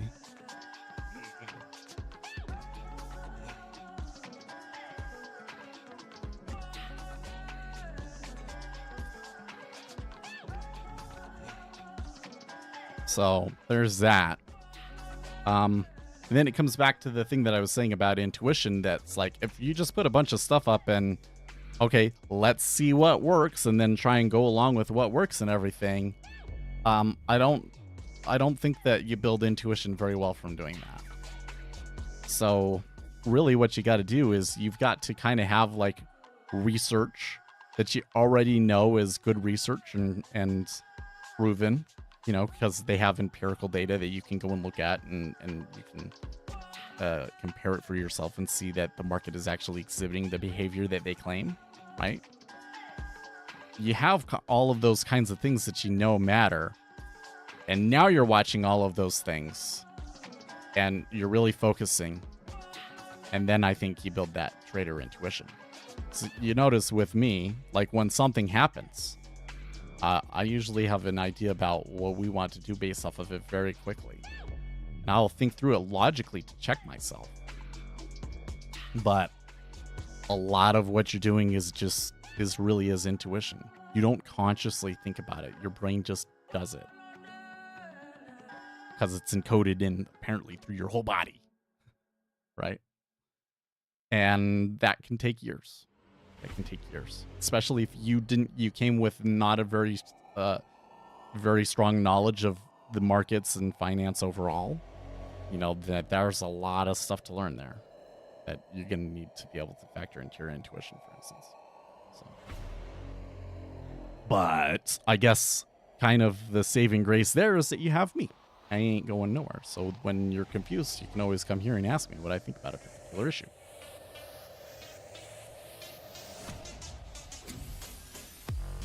Compare what I say to what sounds correct to you, and perhaps adjust your own models accordingly. And your brain kind of does it automatically for you. So now I am again backtesting my edge. Still took 20 trades, looking to take 100 in that week. I am just journaling everything from trade, exit, I turn with everything.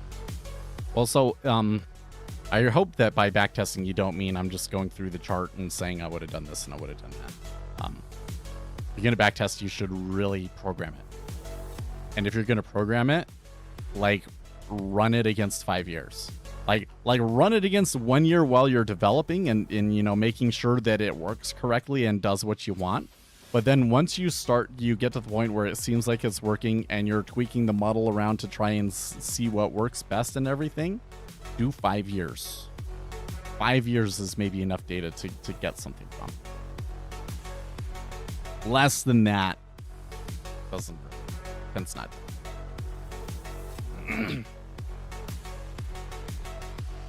Well, I tell you what, maybe it's just because I had a bad night and I don't know what it is, but I feel like the time is going by very quickly today. Also, you know, we were able to claw all the way back to 06, which is a pretty good uptrend. I mean, that's like way more than I thought it was. But when I come back over here onto the treasury charts, like the thing that's sticking out to me like a sore thumb. Well, I mean, the first thing is that they got right to that buyer's cost basis and then flipped around. So that's the first thing. But look at the cumulative delta. So from this period to this period, essentially, like cumulative delta continued to be short, if not just sideways. So the meta order continues to actually be sell in the 10-year treasury, despite the rise. So what was the rise about? Well, so first let's look at the other treasuries. Was the order flow long just in another treasury? Not really. See, when you look at there in like the 30 year, maybe a little bit of a long there in the 30 year. Really not seeing it in the 5 year. But I am seeing something going on in the Japanese yen. Like that time period, it seems like the yen rose a little bit. And now that we're coming back down, it seems like the Japanese yen is really coming back down. So there might be a currency movement related to that. If that is it, hold on. So when we come over to here, yes, as we've been rising, the dollar was falling really hard. You can see it over here right next to my face. The dollar was falling really hard. Very curious. So that does kind of suggest to me that the order flow in the treasury is not very indicative of where we're going at the moment. That it's the currencies are maybe more in charge at the moment.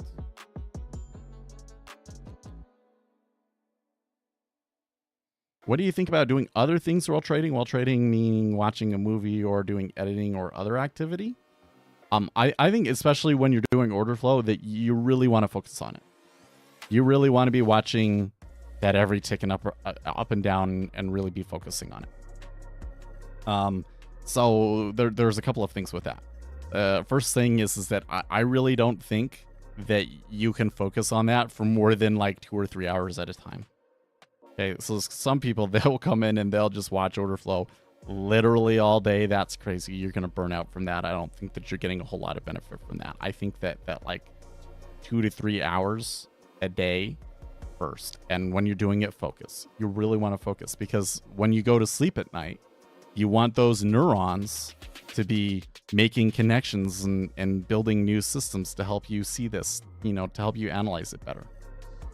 You ever like played Tetris and like that night when you go to sleep, your brain is like rotating Tetris blocks in your sleep, right? That's what you want. You go to sleep and you're thinking about numbers and you're thinking about it ticks up and how many orders canceled and how many actually trade there, and then it stays there for a little while. It trades back and forth across that multiple times, how many trade there, right? And if you're thinking about those things in your sleep, then you know that you're building those connections, right?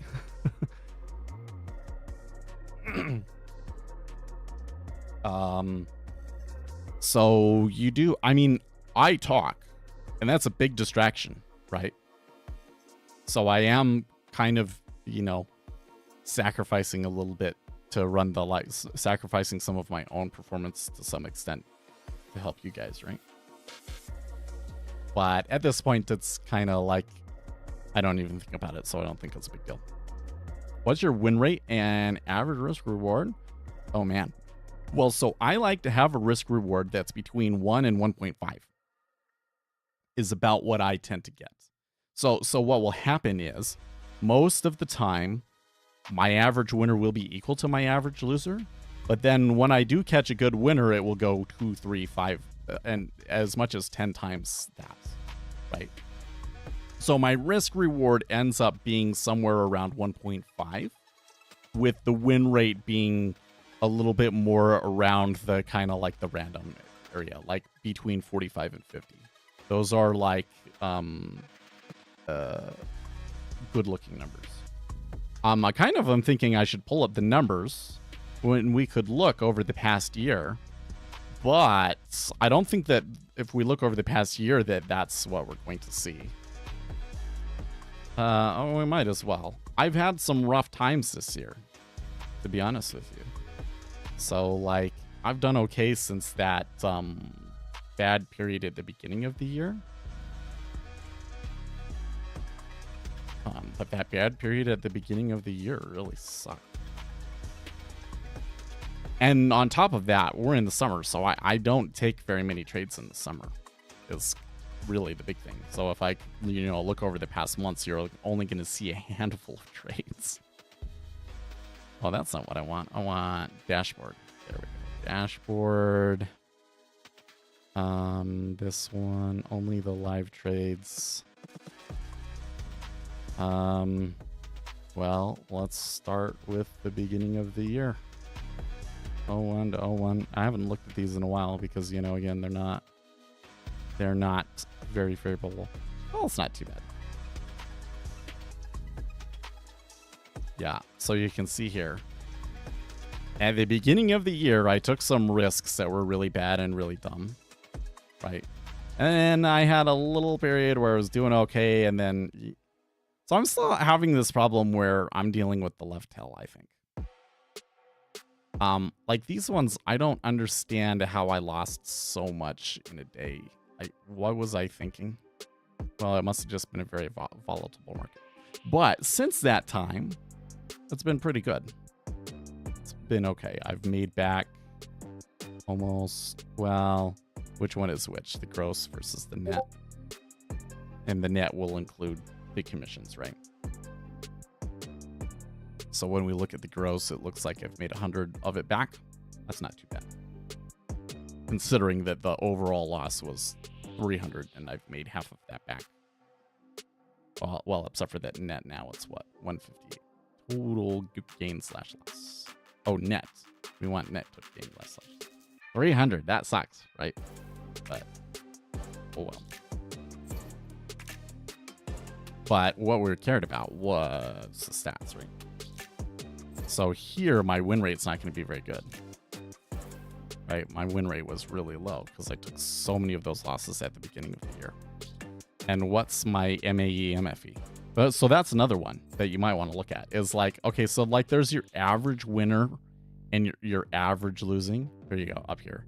Average winning trade, average losing trade.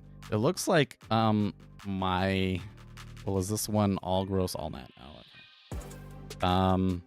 It looks like without the commissions factored in that my winners are larger than my loser by a little bit.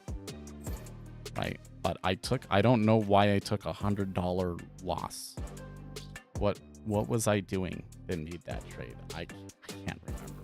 I did something stupid.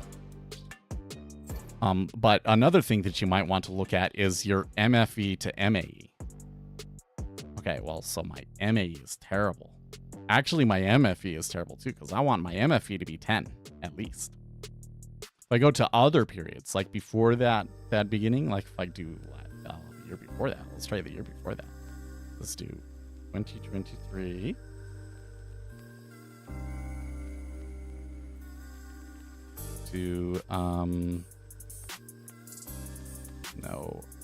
Yeah, 1201. Should be what it should be. Is that right? And then 2023.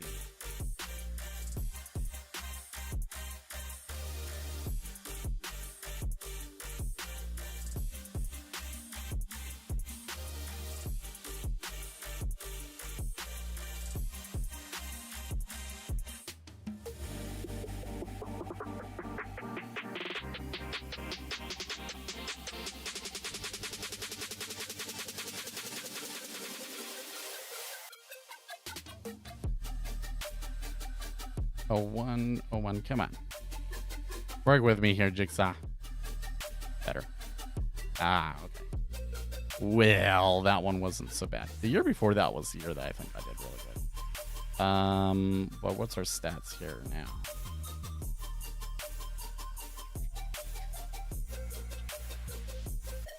It's a little bit more equal. MFV 12, MAE 11. Man. Trading hard. Trading is hard, folks.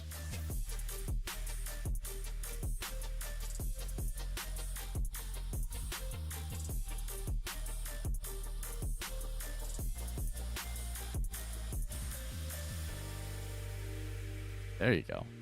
That was a little bit better. That was when I started that account.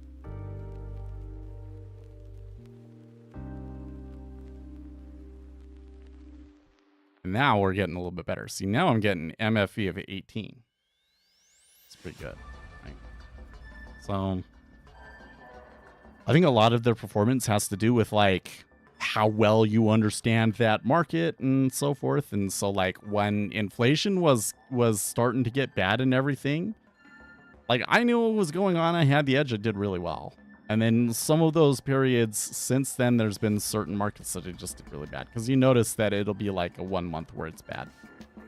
And usually when a month goes bad, I will pull back significantly.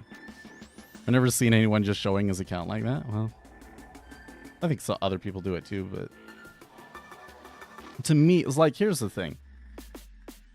To me, a lot of people will take the approach of, I want to go out there and find the person that's making the most money, and then I'm going to go and copy what they're doing. And the problem with that is that, you know, you're probably not going to be able to duplicate their results. Like, they're going to have things about them that allows them to do that you're not going to be able to do. And it might not match up with you. So that, first of all, you kind of run into a problem right there. And then on top of that, you know, it might be an edge that's already played out if somebody's online is talking about it and everything else like that, right? So I don't take the approach of, you should listen to me because I've made all of this money from doing it all the time, right? When we're doing well, it's very modest, okay? My approach is, you should listen to me because the information that I'm giving you is backed by empirical data.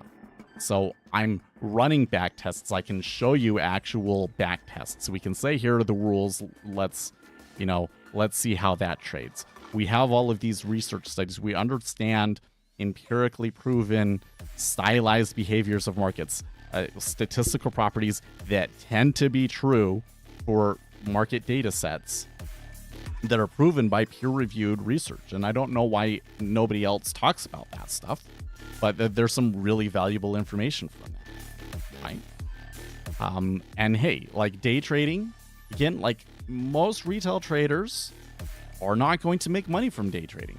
95% of them are going to lose. That small percentage of them that do make money, they're often making it from just taking big risks, right? And, you know, when I'm doing well, I tread water.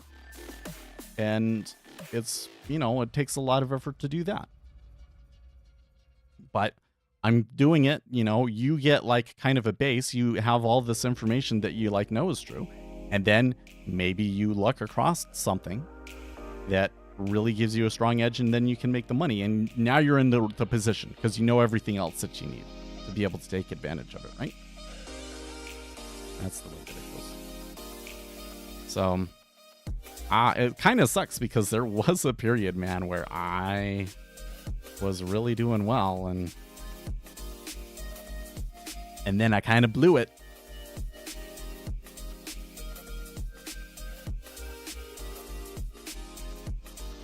You can kind of see, right? Like during this period, I was really happy with how I had done.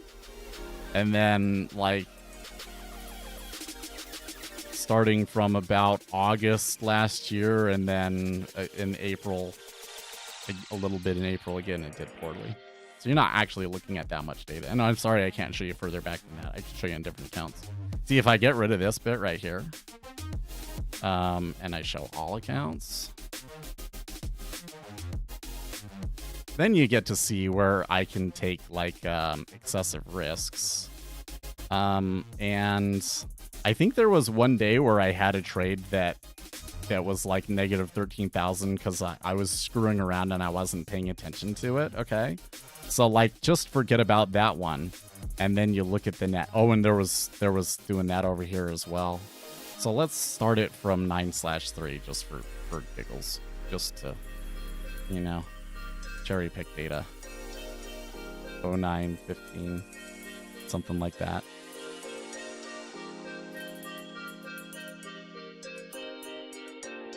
Or let's just start from 10:01, in fact. Yeah, so there was one day where what I had done was really dumb. But then when you look at that, that's like 20K.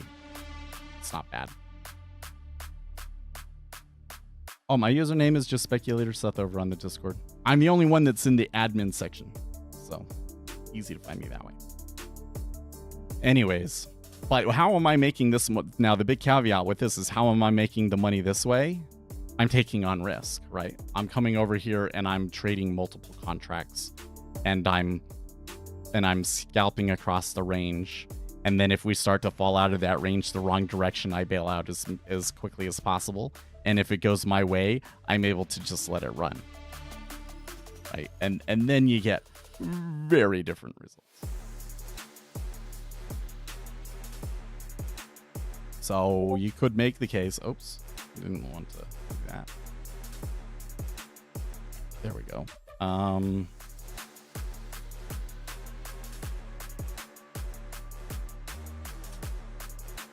Yeah, then you get a win rate that's more like 50%, right? The MFE and MAE isn't that much different. I'm just taking bigger risks, essentially. Because they're not live trades. The ones that are not live. What does that kind of tell you? Like, okay, like taking on risk does help you to some extent. I'm probably too risk adverse most of the time. But the whole way that started that conversation was like taking set stops and targets kind of hurts you.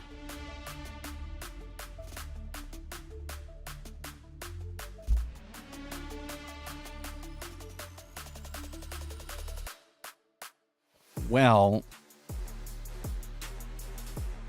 still not sure what's going on here. You know, when gold took a dive there, they've recovered that and have actually pushed higher.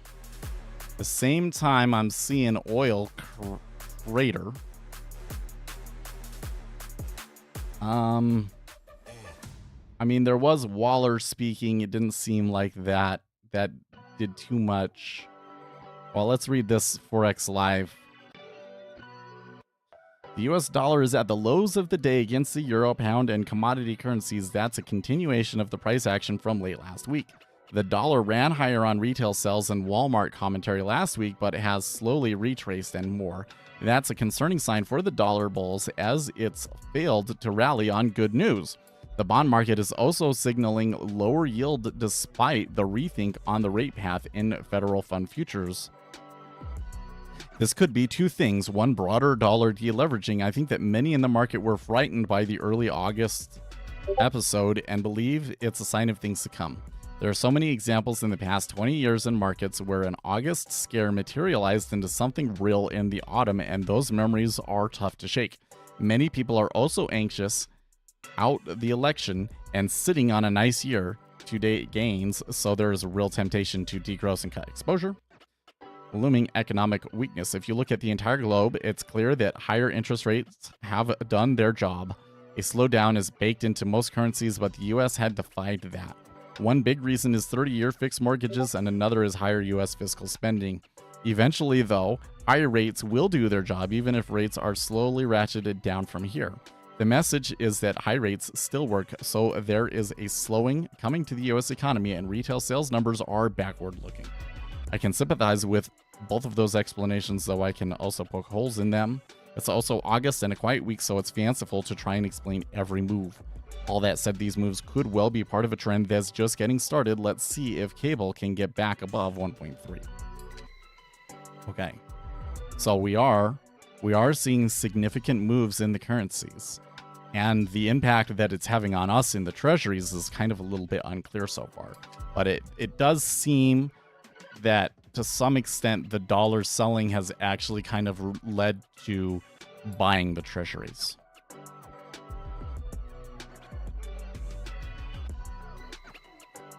Which is kind of weird, but I guess it means that the dollar selling is kind of seen as a negative economic thing overall, and thus rates will be lower as well. Is what I think that's saying. We could get some good opportunities this fall, so we need to be on our toes.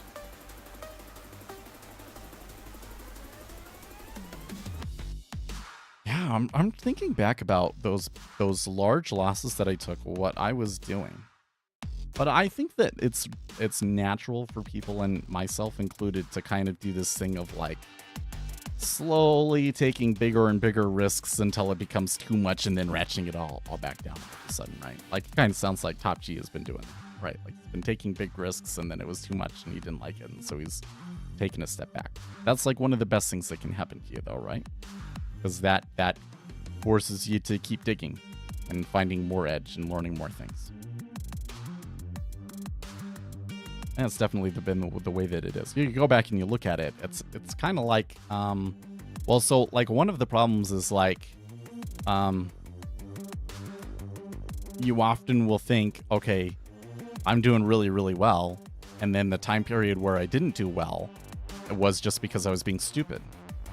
When the reality is usually that the nature of the strategy is risking things, and you know, you're not used to risking, you're not used to losing, and so you just kind of fall apart, right? But for me, those losses are unusual. And I used to know what the deal was, like what I was thinking then, but looking back on it, I'm kind of like, why was I taking as big of a risk? As I think that part of it was it happened to be just as I was trying to size up. So, can you explain when passive orders are powerful and when aggressive orders are powerful? Well, so the first thing is that the passive orders are, for the most part, trying to get out of the way of when the market orders are around, right? When market orders are around, market makers tend to pull their orders in front of it. You know, once they detect a certain imbalance in the market orders, you know, and that's why you will kind of get these things where it's like, it seems like it's holding, and then all of a sudden it just kind of breaks through, right? It's because part of that is the market makers going like, whoa, okay, hold up, I'm not going to take fills like that. No, thank you, right? So market orders will kind of scare out limit orders, right? But where are limit orders going to be the strongest is the limit orders are going to show up when in like the safest spots, essentially. That like, you know, I'm following a spread or I'm following a closely correlated instrument, and right now it says that, you know, we're on the lower end of the range and that I can't go lower without that correlated instrument going lower. So that's where, when you're looking at price, you can kind of like, can be deceptive, because, you know, you're trying to look for a specific price where it's bouncing, and that specific price is floating, right? Like if you were to look at the spread between that instrument, whatever it was that was creating that support, then you would see it. When we come down to this spot, that's where they start taking fills, right? There's a lot of things to look at though, so you can't necessarily see that, but you can see that like the limit orders are taking fills, and the limit orders are being dominant in that time frame, right?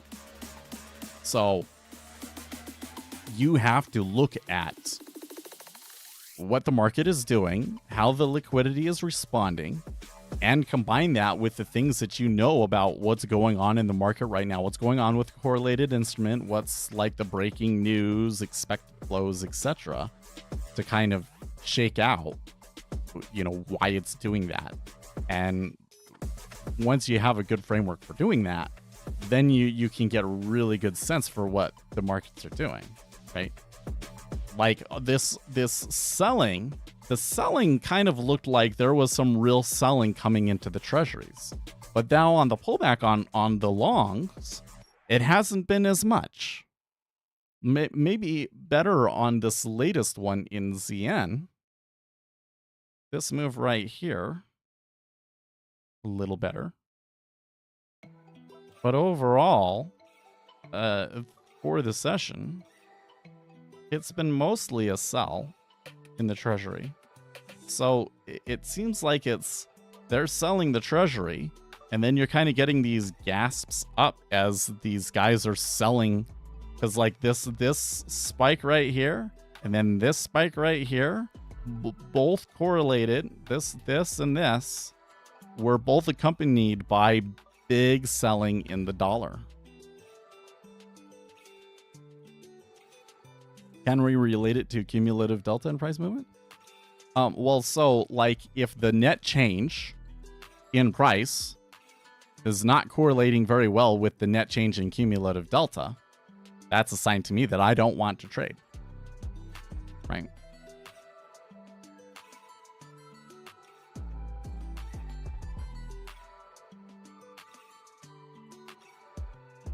It's a little messy here today in the treasury. I'm glad that I'm on the sidelines. It's kind of making me think that this week is going to be more busy than we think. Normally this week is like super quiet. So seeing this kind of stuff going on in the dollar and the treasury before the Jackson Hole meeting is maybe a little bit of a clue that something's going on. Yeah, let's see here if does I see a new... Oh, yep, I see the new message request.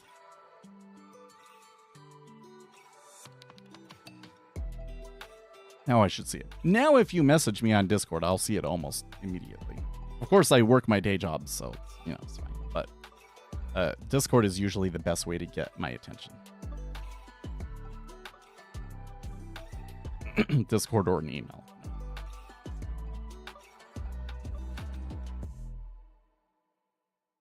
The last 30 minutes have been a lot longer than the first 2 hours, don't you think?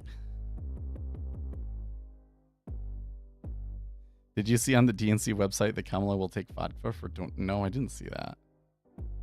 I have seen a lot of people pointing stuff out, though, and it being kind of weird. Like, that they're like you can go and get your abortion at the DNC and that sort of a thing. I just can't imagine, like,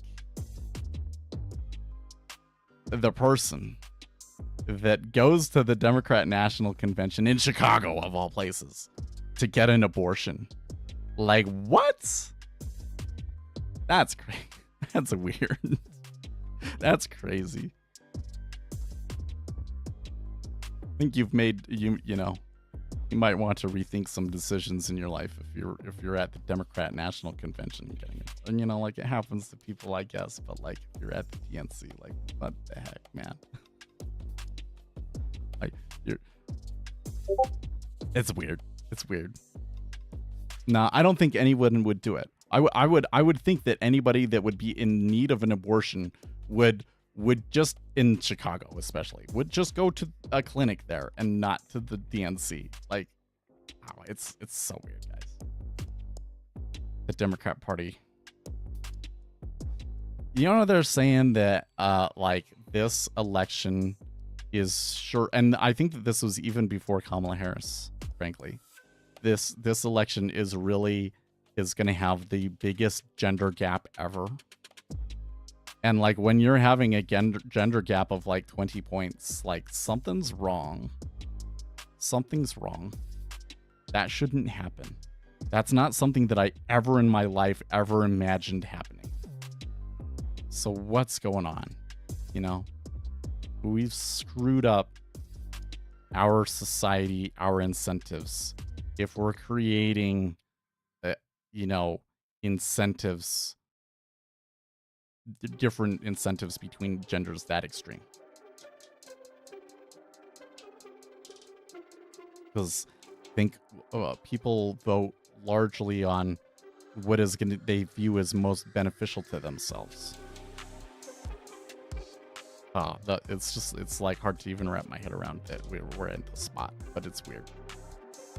And the Democrat Party is playing into it as hard as they can. it's scary to me. It's scary to me. That's how long-term damage to your civilization happens, folks.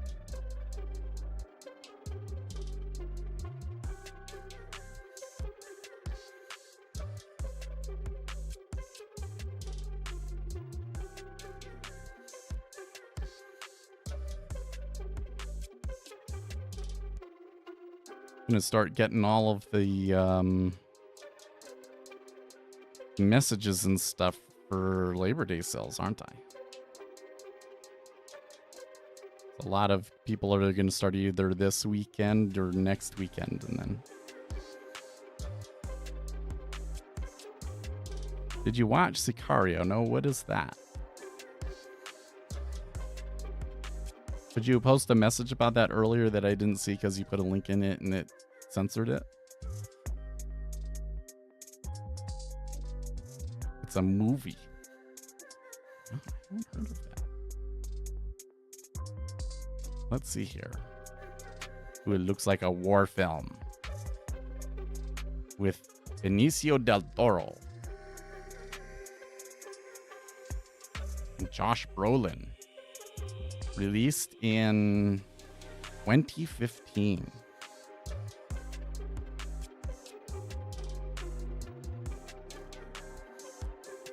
Film follows a principled FBI special agent who is enlisted by a government task force to bring down the leader of a powerful and brutal Mexican drug cartel. Oh.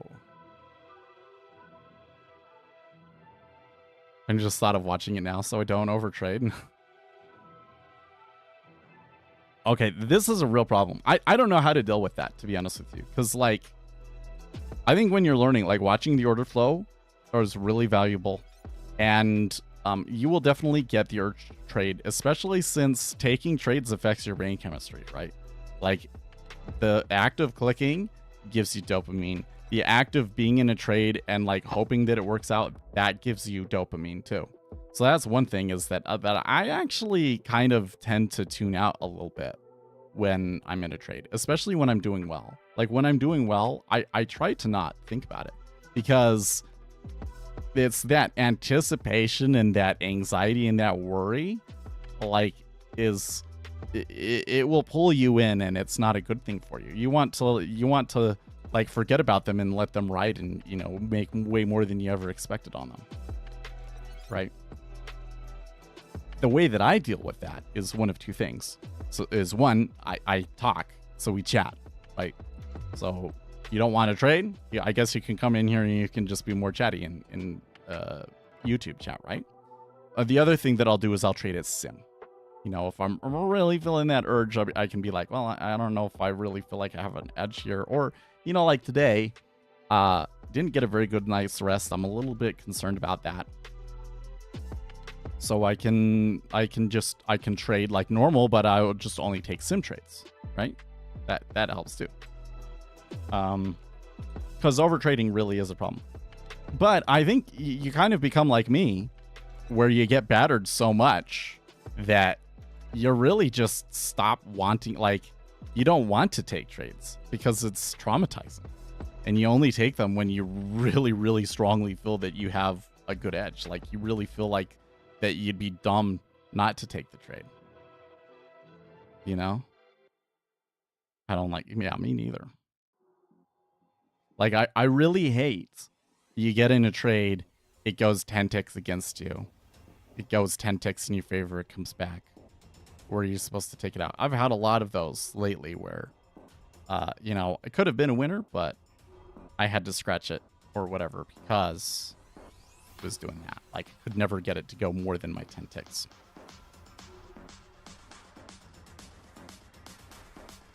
But I've kind of learned that it almost seems like it doesn't matter where you take the trade, that you can get at least 10 ticks against you in the micro yields. You'll usually get at least 10 ticks against you. It's super weird, but it's almost like the market knows who you are and is going to test you every time. So then what do? You make your stop larger and it goes further against you and you get destroyed, right? But the way that I've done it is I'll come in and I'll say, okay, like, look, I don't think that I should ever let myself lose more than $50. I should, like, so my stop is, like, my hard stop is way out there. So those days where I took like $100 losses, I was taking 50 tick losses on 2 contracts. Because for some reason I thought that I was going to size up. And, you know, I'm not going to get out until I'm seeing, you know, that it's destroying my setup, which usually means a change in cumulative delta. Usually means like I'm starting to see I'm long and I'm seeing very consistent imbalance in cumulative delta short. Then I'm in the wrong trade, and then I'll get out, right? And how far did it go before I figured that out is what my loss is. But like my hard stop is way, way far away, and I'm using something very different to determine when I want to get in and out, right? Overall, I don't know. I feel like that when I have a good trade that I usually don't get very much adverse excursion. So, you know, how do you minimize that adverse excursion? I don't know. I haven't really found anything that really works on that. But I do kind of think that the real edge for me, like, you know, I could have been wildly profitable if I just adjusted where my, you know, when I stopped out and when I took a target. You know, there's so many trades where I got out and it just kept going, you know, and vice versa. Ones where I really should have taken the profit and I tried to let it ride and I gave all the profits back. Happens a lot.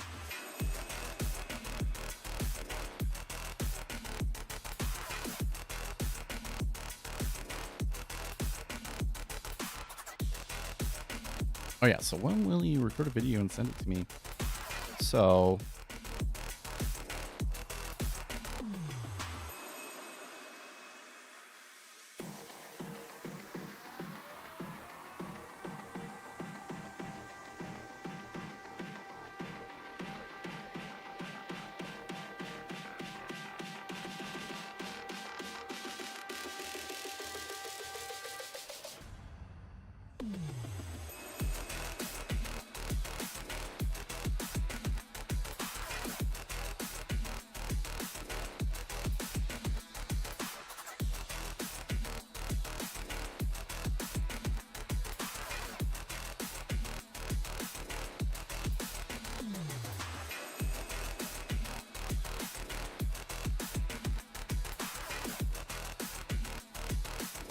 I need to look into if there's a better way for me to send files to people.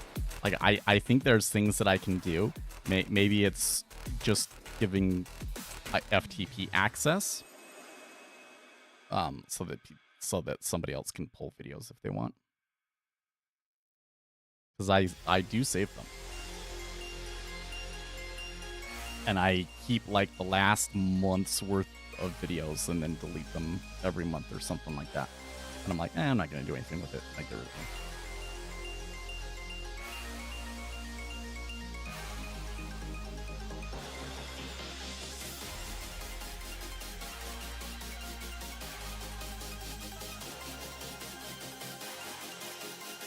I know.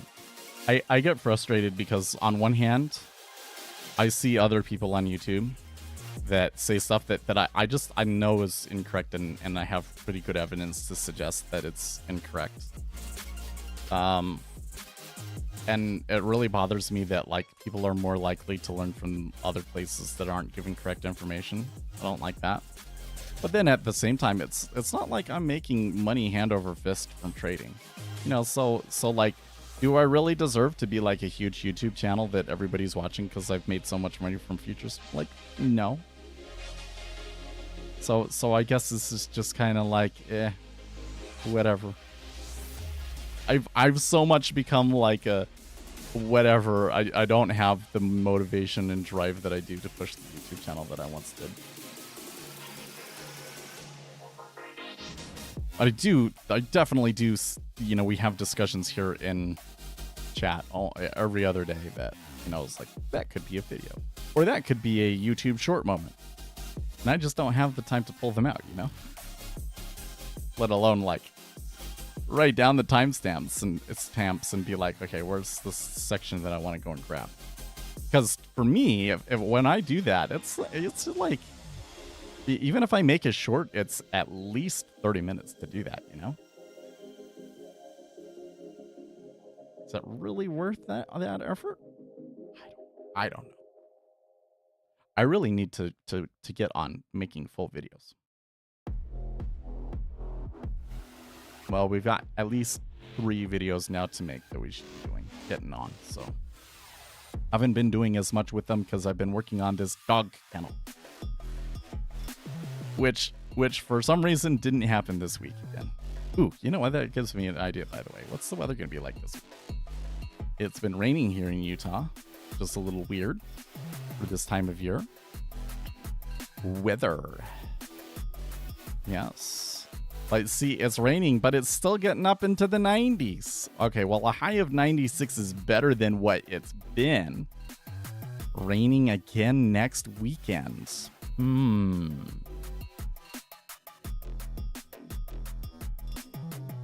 I need to...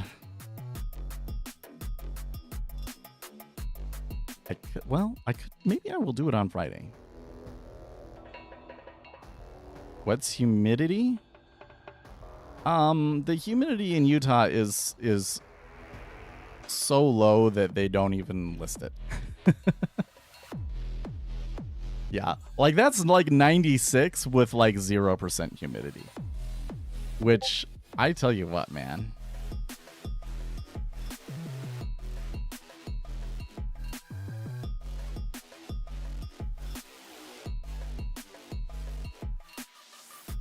When it's like 100 degrees and like high humidity, it's like it's agitating. Like, it agitates you because you want to cool off and you can't cool off because you're sweating and it doesn't work. It's the same thing with like if there's no breeze, or like you're in the garage, it's hot but you're in the garage, so there's no breeze, and so you just can't cool yourself down, and that really sucks. Okay, but when it's 100 degrees or more and there's no humidity, it's like painful.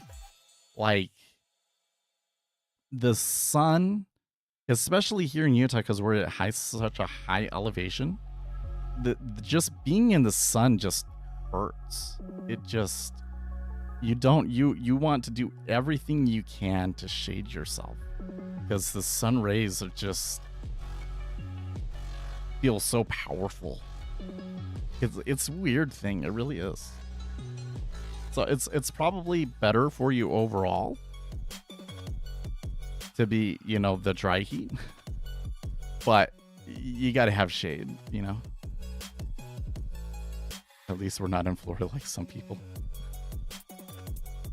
Well, so part of my problem is that I want to paint, and the high humidity is not good for the painting.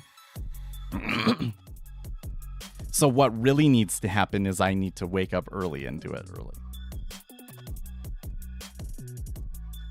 I could do something like take a day off this stream and do it. Or I could do something like start the stream. Hey guys, we're just recording the order flow. I'm gonna go and do something else. Maybe I should do that. I don't know about Thursday because I'm gonna get a surgery on Thursday.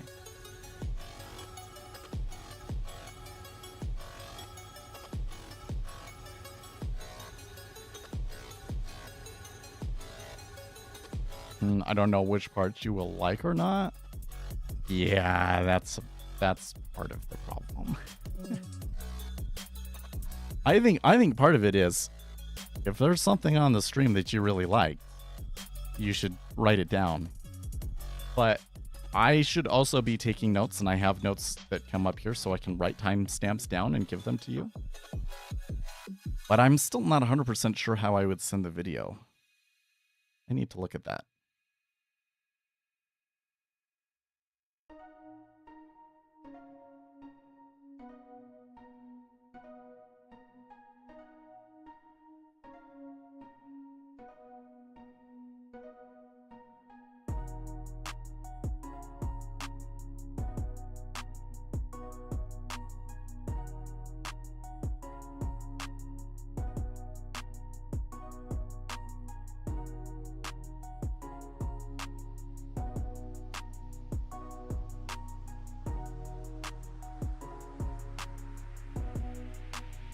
I wonder if I can set up a server and like share with DaVinci Resolve. But I know that DaVinci Resolve has like this cloud solution too, but I don't know if I really want to pay for that.